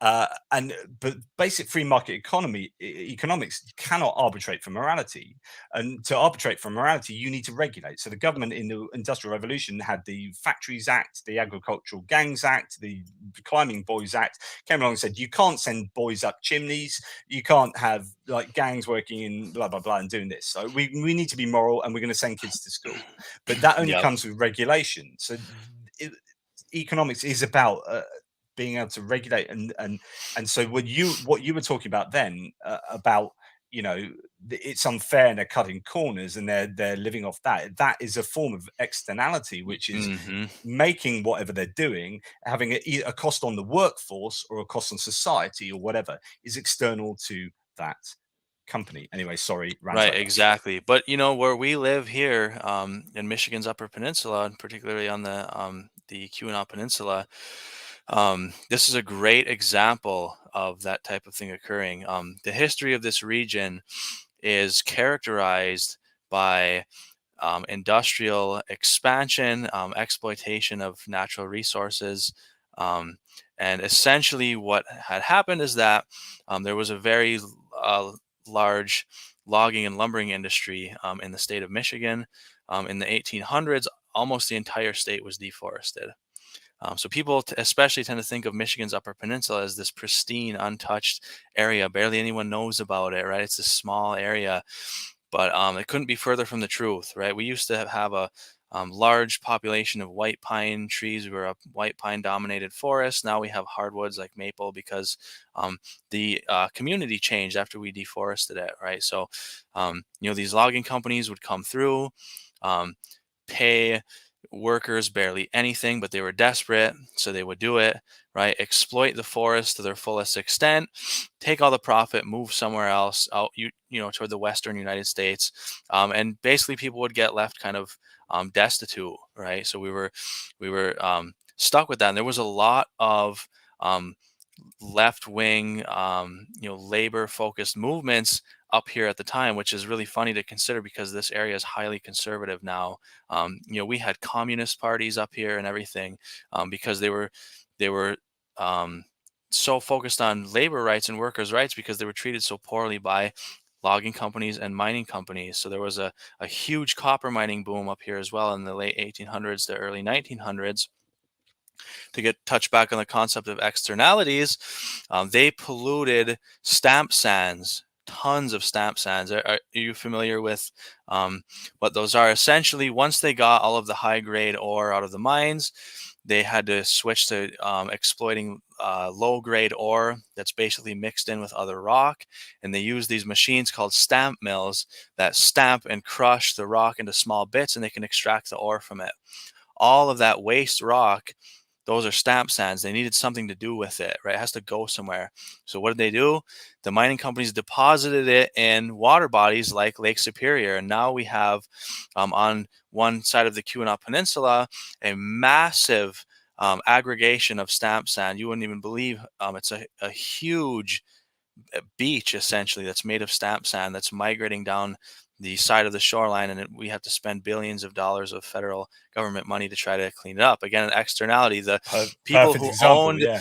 those mining companies, the few people that were in charge of it, got all the profit, left, went somewhere else, and we're left to pick up the pieces and pay tax dollars to clean that up, right? So there's a lot of exploiting the labor force, taking the profit, leaving, and whatever cost to the environment there is, so what, right? A lot of people who owned like logging companies who own tracts of land, they just leave when they were done logging it and just be delinquent on their property taxes, and the government would reclaim it. And the government didn't like that because they didn't have anything to do with the land. It was very hard to market it to people. They tried to market it as agricultural land, but you basically had to spend so much money on dynamite to blow up stumps that most people never made a living trying to start farms and things like that. So, and thank you so much. Your dad, Ricky Johnson, thoroughly enjoying this discussion. Brilliant points being made, but I am a bit biased though. Thank you for the super chat, Ricky. Really appreciate that, mate. Such a great support of the channel. Massive, big love to you. Um, so let's link this back to religion. Have you found that in the same way that religious people are less likely to be well, no, sorry. You've got two religious types in terms of evolution. You've got your deny evolution, and you've got uh, theistic evolution. So Hmm. incorporate that into my worldview. With environmentalism, there is the incorporate that into my worldview, which is stewards of the earth. Kind of Hmm. look for biblical uh, support for that. And there's the kind of like end days, don't really care. I'm a Christian nationalist who's going to drive with Hmm. my belching vehicle. They've got a certain name when they cause more pollution than they even need to, just because why not? Just because, yeah. So you got those kind of two. I know that I've gone polarized, but do you know what I mean? There seem to be Yes. these. Hmm. Uh, what is it? What is it? Or is that just that we are at base political people, and Hmm. those are and that informs both our religion and our environmentalism? I don't know. Yeah. I think that has a lot to do with it because people will make the decisions about what church they attend and what flavor of Christianity is correct, depending on how it fits into their political beliefs, right? Mm. If somebody goes to a church that's, if they're, let's say they're a hardcore far right winger, they go to a church that's maybe not so favorable of Donald Trump or Ron DeSantis or something, they'll say that this isn't the right church, like this, they've tainted Christianity. This isn't right or something, right? People, there's almost a kind of primacy of their political affiliation, and they'll kind of mold their Jesus to fit whatever It's funny. political I've view. literally mentioned this in about the last four interviews I've had, which is church shopping. Yeah, yeah. Church shopping is a really big thing, and it seems to imply that your political moral psychology has primacy, even more so than your theology. And in fact, you'll adapt your theology to your political morality in the same way that you'll adapt your kind of environmental politics to your Right. political. which is exactly why a person's favorite political candidate can often do no wrong, irrespective of their religious beliefs. I mean, how many Christians would let their favorite politicians off the hook, no matter how many biblical values they break, right? It's something we've seen here in the United States a lot. It really doesn't matter as long as you say the right things, right? Hold up a Bible, or you advance policies that those people like. Um, whatever candidate that a person supports, they'll have some way to rationalize their behavior. Yeah, really, yeah, something I've talked a lot about as well, which is in America you seem to have single issue voters Yep. who will say that I'm obsessed with anti-abortion, or I'm obsessed with gun rights, or whatever it is, and you say, right, I'm going to vote for the candidate that is going to speak to that, and I will excuse everything else they do. So you vote for them, they get them in, and they make these policies that screw over your life. Like, my welfare is now worse. This is worse. This is worse. But they've closed down the abortion centers, or they've done this, Hmm. which, so that single issue kind of, it has such primacy that everything else just fades into insignificance, and you just vote on those single issues. And it seems to be that America's pretty good at doing that. But yeah. Yeah. Yep. There's a lot of that. Human beings are very good at rationalizing um, conclusions that they've come to for maybe not so good of reasons, right? You hold a belief, you hold a conclusion, irrespective of how you got there. People can come up with very crafty ways of trying to uh, alleviate that cognitive dissonance, right? From believing two things that seem to be incompatible, right? We're very good at trying to rationalize that. Post hoc rationalization has a lot to answer for. Well, look, Austin, I think we're sort of meandering towards the end now, and Hmm. I've really, this has been an interesting, like, every point along this, like, meandering conversation we've had, I've wanted to dwell, because actually I could talk for 2 hours about negative Hmm. externalities, but likewise I could talk for 2 hours about Lenski's experiments and evolution. Exactly. So I've really enjoyed this. So thank you. Is first of all, before I give you my quick fire questions, Yep. is there anything else you would like to say? Any point you think, yeah, I wanted to say this? Um, well, I think, um, I think one thing I would say about the concept of evolutionary biology and how it plays into religious belief and things like that is, as scientists, we don't start out with some preconceived need to defend some model over another, right? We don't come into it because we love evolution and we hate God or whatever, and we want to disprove any particular religious belief. Um, we honestly have to look at the different models that we construct about how the world is, and look at the evidence around us and try to come to the best understanding we can, right? And that's why we've reached the conclusions that we have, right? It's not for some arbitrary reason, and it is a very academia is it's a good environment in many ways, but it's kind of a tough environment too. People are not afraid to tell you if you got something wrong, or if or to criticize. It's full of that. So you really can't get off the hook with um, making unsupported conclusions or things like that. People will call you out for doing that. I So mean, the great thing about the scientific method is it has a self-correcting mechanism in there, which is, yeah, the peer review process and all that. And you can say that sometimes it doesn't quite work, the reproducibility of psychological experiments, and right. you get the file draw bias, or publication bias, and all these things that are problems. But overall, the scientific endeavor and the scientific Hmm. method is a self-correcting mechanism that will eventually get you to a more and more accurate understanding of reality, and a more Exactly. It's an iterative iterative process where we discover provisional truths, right? Our conclusions are always tentative, but over time, as we continue to accrue more evidence, we can be as close to certainty as you can possibly be about certain facts about our world, right? Um, so there are certain things in evolutionary biology as a field of science, and evolution as a scientific theory is one of those things where um, there's no dispute um, over that anymore. Natural selection as the primary mechanism of adaptation in species, right? That's never going away. It's just we've done too much. There's too much evidence. Another thing that I would like to touch on as well, sometimes there's this view that we almost like edify Charles Darwin as like almost a quasi-religious figure, right? And we just take this stuff on faith. Again, that couldn't be further from the truth. Charles Darwin is often brought up and taught, as an introduction in biology courses, because he really laid the groundwork for understanding natural selection. He got plenty of stuff wrong too, and we don't teach the things he got wrong as facts, right?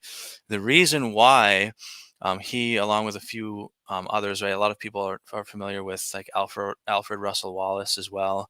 Not quite as famous, but the reason why figures like Darwin and Wallace are still part of the modern conversation is because of what they got right.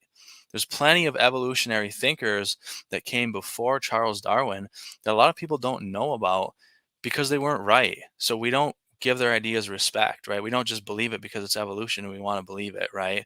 No evolutionary biologist takes Lamarckianism, at least in its purest form, seriously, right? We don't take Yeah, that view that's it's interesting, seriously. and this is a whole sidebar that we won't go into, but there's some potential elements of Lamarckianism-ish, and we haven't even explained what that is. Right, Maybe yeah. having elements of that in a new kind of Maybe understanding. even then though, I would say that it would be a altered version of Lamarckianism. If you actually took Yeah, his pure yeah. formulation of it, I don't think there's any system in which it applies. But there are other figures that people are not really familiar with. I don't know if you've ever um, seen like the evolutionary ideas of Georges Leclerc, for example, who wrote in the I believe it was like I think early 1700s maybe. Um, who he had an evolutionary idea called New World degeneracy, and it was essentially that in the New World, right, people were starting to move to North America, right? The United States was in its infancy. The idea was that because of the climate and the conditions in the New World, the organisms there, the animals there were weaker and more sickly. And so they changed, but they degenerated. It was in a bad way. Mm. And so it was kind of used almost as propaganda, as that people shouldn't move to the New World because Okay, it's they're going to probably become right. like That that. it's definitely an element of being right there. I mean, that's yeah. You had the War of Independence. You got that wrong, and yeah. I mean, we let you have America. Keep those weaklings over there. Right? Just they But can't yeah, lift heavy things. They're too degenerate and weak. so yeah, Um, it was an evolutionary idea of change of species, but it's completely it was completely yeah. unfounded. So in fact, another interesting thing is that one of the strongest um, some of the strongest opposition to that idea came from Thomas Jefferson. It really put a bug up his butt, and he spent a lot of time refuting it. He was not happy with it. I kind of introduced Thomas Jefferson a little bit to students because people always think of him as founding father and things like that, and his role in politics. But he was actually a naturalist, right? A naturalist back then was somebody who studied the natural world. He loved science and wrote some interesting things, involving biology and science. And he had perspectives on theology that it's a lot of the conservative Christians wouldn't like, even though they tend to put the founding fathers on a pedestal. I think they don't realize to the degree which many of them would disagree with their views. But anyways, that's a side note. But Thomas Jefferson, he was very against New World degeneracy, and did write about it, refuting those ideas. Good stuff. Well, a nice, interesting little bit of sidebar at the end there. Um, Mate, right. Quick fire questions so people can get to know you a little bit better. Can't really think about these. Just got to give me an answer. What's your favorite non-fiction book? Oh, nonfiction book. Oh wow. There's so many, but um, I guess I'll have to just go back and say Sean Carroll's The Big Picture. I have many that would be tied for number one spot, but I recently started rereading that one again because I just really love that book. And Sean Carroll's an excellent thinker, and I love his Mindscape podcast. A very good science communicator. You also brought up the talking about the Kalam earlier, and anybody who hasn't seen Sean Carroll debate William Lane Craig, that's one of the best Brilliant. debates of all time. So I'm sure you've also seen that as well. It's such a good. Yeah. Wow, he did just an amazing, amazing job with that debate.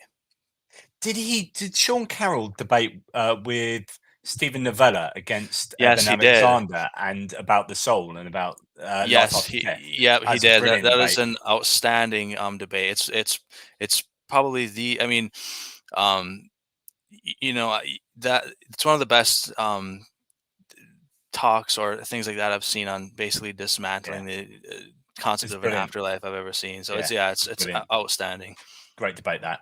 I think your mum's popped on to say that you don't read fiction. So my next question is going to be, what's your favorite fiction book? I really almost never read fiction. I do like to read short fiction works. I try to read some sometimes, but there's just so much science and philosophy and stuff to Yeah, read that it's just there's never time hardly I'm with for it. you. So, I'm with you. I so freaking write the stuff, right? And I right. don't have time to read. I just don't have time. Yeah, what I will do is I have books that are like compilations of like short works by people who like to write like science fiction or like horror, things like that.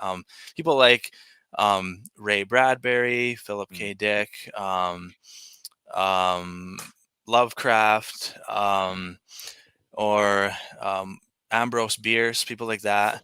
So I do read some of that stuff sometimes because you can digest it in small pieces and then get back to reading other stuff. So there's get just back to reading the proper stuff. yeah, there's so many peer-reviewed papers I've got to read. There's so many nonfiction books. There's so many great things in terms of the nonfiction world, and that I tend to enjoy my fiction in the form of relaxing to watch a movie or play a Well, video that game or brings me on to something. the next question. Although I'm going to spam everyone with, if you do like fiction, check out Survival of the Fittest and notice the evolution there. I think you should read these, Austin, right? Because there's Definitely. evolution in this, and it's horror. Survival of the Fittest, Metamorphosis. Look, evolution, and then at the end there's there's a bit of a zombie. Metamorphosis and Survival of the Fittest adaptation. So actually, there's this strong element of evolution in these books. But Yeah, I'm gonna check those out for sure. you're my man. You can come back and talk again. So favorite film then? Favorite movie? Well, I'm gonna instead plug a TV show instead of a movie because I always advocate for the show because it is really good and it seems it's got a growing online fan base, so a lot more people know about it. But it's still not known by everybody, but it's on Netflix called Dark. It's a German series on time travel and the philosophical implications that come along with it. Hands Oh, down, my favorite TV series of all time.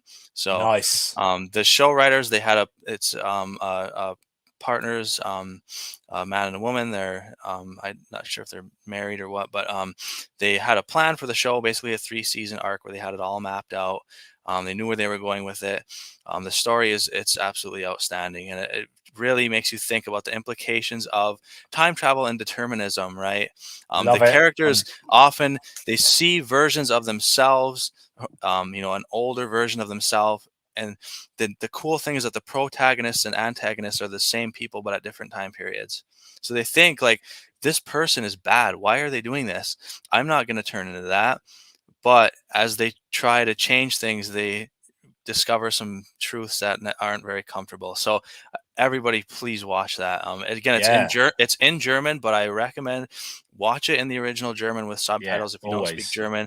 Don't rob Yeah. the actors and actresses of their performances because they do an absolutely stellar job in there.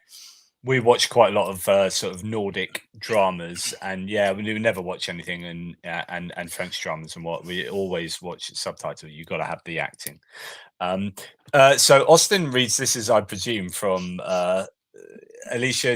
Is that your sister or wife? Yeah, wife. A wife. Yeah, we'll read some fiction books, but a lot of times we actually end up reading like zoology type stuff. She'll get like Nat Geo Kids with animals and stuff, and Nice. we'll read those. And a lot of times we end up going down a rabbit hole of just watching wildlife videos. So she and I love to. Last night, actually, we were sitting on the couch watching the 10 most beautiful species of squirrels. So that was, As long yeah. as And you so introduce her. she's grown up to be she's going to grow up to be a total nerd too. So we started the video, we were on number 10, and she's like, number one better be uh the Indian giant squirrel. And I was like, I hope it is. And it was number one. It is a beautiful squirrel. If you've never seen an India giant squirrel, Brilliant. look it up. They have some really cool color patterns on their fur. As, So as, as long as you introduce her to David Attenborough, like that's fine. definitely, yep. Yeah. Okay. Next one. So, what if you had a chance of going on holiday right now? Where would you go? Oh, wow. I'm not even sure. That's a very difficult question. If I could, I'd probably want to leave the country because I've never been outside of the United States. Ooh, Um, so where I would go, I'm not entirely sure. I guess I'd have to think about it for a little bit, but I know for sure that I would leave the country. Even somewhere Galapagos like Islands. Canada. We're so close to Canada, and I've never been there. So, Oh, I mate. probably would actually want to go. Now that I think about it, and do an entire circle around Lake Superior, and stop at all of the national parks, things like that. See That's the lake from amazing. every angle. It's just such an amazingly large lake. You don't really appreciate it from seeing it on a map. You have to see it yourself to really take in the scope of how large it is. And I've seen a lot of shoreline. I've essentially seen almost the entire South Shore, probably like 97% of it or something. But um, there's so much more shoreline going around Canada, and I haven't seen any of it. If if you were just about to be executed for your belief in the theory of evolution, and you were promised a last supper, what would it be? What would be your last meal? Wow, another extremely difficult question. I guess it would depend on what I had had for dinner previously. Okay, um, you're really hungry. if I was really hungry, I might go for something just like a classic steak and potatoes or something. Or I don't know. I like so many different types of foods. I love Mexican food. We're actually having some chili over here tonight after I hop off of here, and I really like a good pot of chili. So maybe some chili even. Thank you to Mitch Mazarol. Great guest and enjoyed the spectrum. He lives in Canada, actually. I think, Mitch, don't you? You two covered. Austin, get yourself out to, oh, yes, get yourself out to the Mhm. Rockies in Alberta or BC. Amazing country. There you go. Awesome stuff. Thanks, Mitch. Really appreciate that, buddy. Okay, final two questions. If you had a superpower, what would it be? Um, one thing that I always wanted to be able to do, and I used to dream about this when I was a kid, um, was being able to survive in space and move around at any speed I wanted to so I could see everything. So if I could have a superpower that let me um, basically trek the entire universe, that was what I would like to do. I always thought like, man, if only there was, some type of afterlife, I would like it to be that. I could just, that's what I thought, as a kid, I'd like to be able to do it like with loved ones or something, not just by myself, but, we could go on a journey with your family and zoom Uh, around and see everything, right? There's so many ju- just to exoplanets and let you things know, that though, we'll never visit. it's quite a long journey.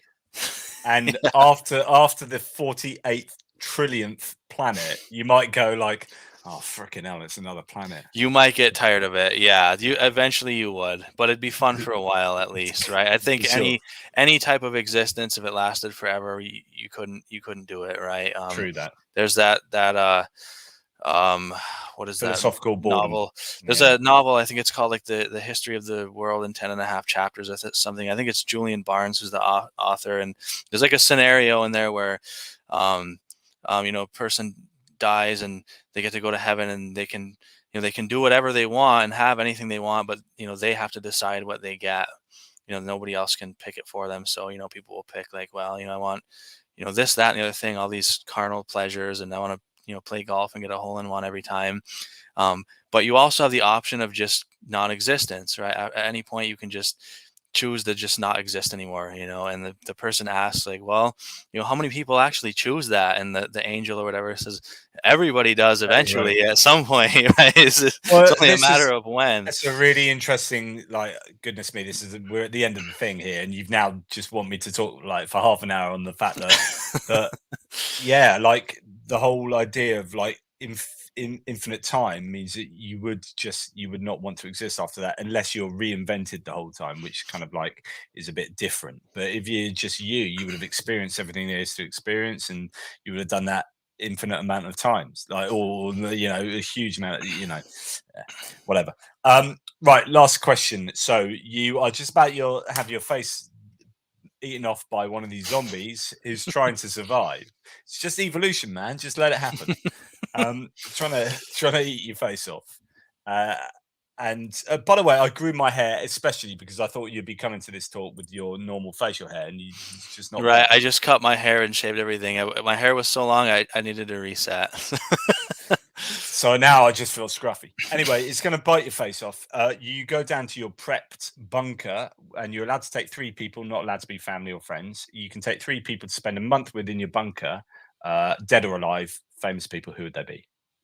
Right. So I remember answering this when I was on with my dad that time Oh too, yeah, and yeah, yeah. I think I picked David Hume, JBS Haldane, and then the Notorious B.I.G. So Oh, I that's remember I interesting. remember I, I picked those choices for some philosophical discussion. Of course, Hume died a long time ago, so we'd have a lot of catching up to do. But I could fill him in on what's gone on in the meantime while we're down there, and then I'm sure he'd come up with some interesting original thoughts based on his updated information that he has. Just because his writings are still very fun to read today. I like to go back and read some of his works. Also, Haldane, he was a very interesting figure in biology. He did some very cool work. Of course, there would be a lot of catching up to do. Um, but one thing I recommend reading for everybody and anybody that hears this is an essay that he wrote. I believe it was in 1926, was it? Called "On Being the Right Size." By JBS Haldane, and it's just a little Okay. couple page piece on why animals have the physical properties they do. Why are some animals a certain size and some animals are a different size, right? And it's an interesting kind of look at the fact that organisms are physical systems comprised of everything else that the world is made of: protons, neutrons, and electrons, and they are subjected to the laws of physics like everything else, right? There's a reason why. I've read that essay. Right. There it is. I can't remember it because I read this book like years ago. This is the Oxford Book of Modern Science Writing, edited by Richard Dawkins, where he just selects a whole bunch of essays that he loves, and that's in there. So there you go. Yep. Oh, I was right. It was 1926. Yeah. So it was 1926 piece. So it's old, but it's very perceptive, and it applies just as well today. Again, there's a reason why certain organisms are the size they are and they have the properties they are, right? If you're an organism with an exoskeleton like an arthropod, there is a limit to how big that organism can be, right? There's a reason why you can't have an ant that's bigger than an SUV or something, right?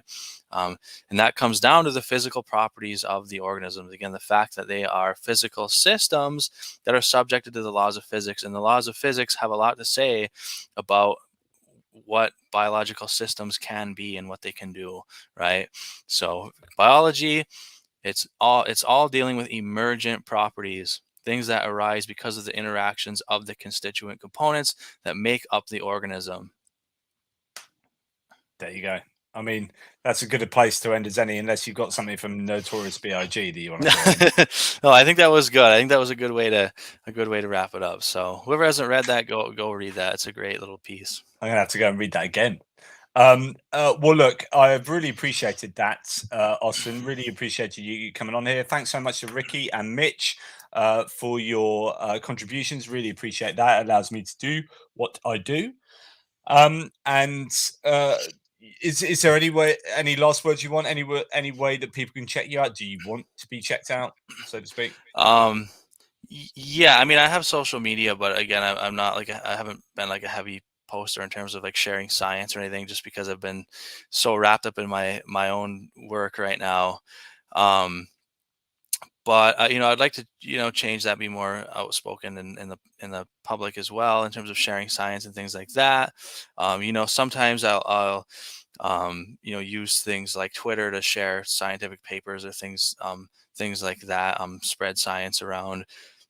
But I haven't really been so active in that recently. Again, just because I've been so busy. But I do have some of those platforms. I'm on. I have Eco Evo Austin on. It's my Twitter handle. So I do have an account. I haven't been sharing as much um, in terms of science recently, but it is fun to be able to share this information. So I'm glad to even be on your channel and talk about it, just so people can learn and things like that. Brilliant. Well, look, I really appreciate you being here, and thank you so much. I've really enjoyed this. Thank you to all of those involved in the very lively live chat aside. It looks like there's been a bit of to and fro between people, so thanks for that. But in the meantime, please check out all the previous interviews that I've done on this channel. There's lots there for you if you haven't seen them already. But Austin, thanks so much. You've been a pleasure. You take care, and take care to all of those watching Toodle Pips. All the best, and I will Yep. see you later. And You hang on there. You hang on there, Austin. But yeah, what are your last words? I was just gonna say that I'd be happy to chat again sometime as well. There's lots of cool stuff to talk about. So, another interesting route that kind of ties into biology and evolution is something like morality, ethics, right? Things like that. I've seen you've had discussions on that topic before, and then of course I've got opinions on that as well. So, Oh, you um, just made me want to have there just are there like are another half an hour. there are people who try to develop an objective moral system, or will argue for objective morality within an atheistic framework. I do not subscribe to that view, and sometimes I like to argue against it. So I'm not 100% sure exactly what your position is on that. I have seen your video with who was it, Emerson Green, I think, Yeah, yeah, yeah. on that. And I think your positions on that seem to be somewhat uh, kind of parallel to mine. It seemed like I take it you're not necessarily on board with objective Yeah, morality, but yeah, yeah. neither am I. So I think I just don't see any way that you can derive values from factual statements about the world. But we can talk about that another time. Let's do it. I'm lining it up already in my head. Nice one, dude. Well, we'll speak again. Thank you so much, buddy, and thank you to everyone out there. Take care, and we'll speak. Hopefully, I'll have another interview or something lined up pretty soon. So take care. Speak to you soon. Thanks.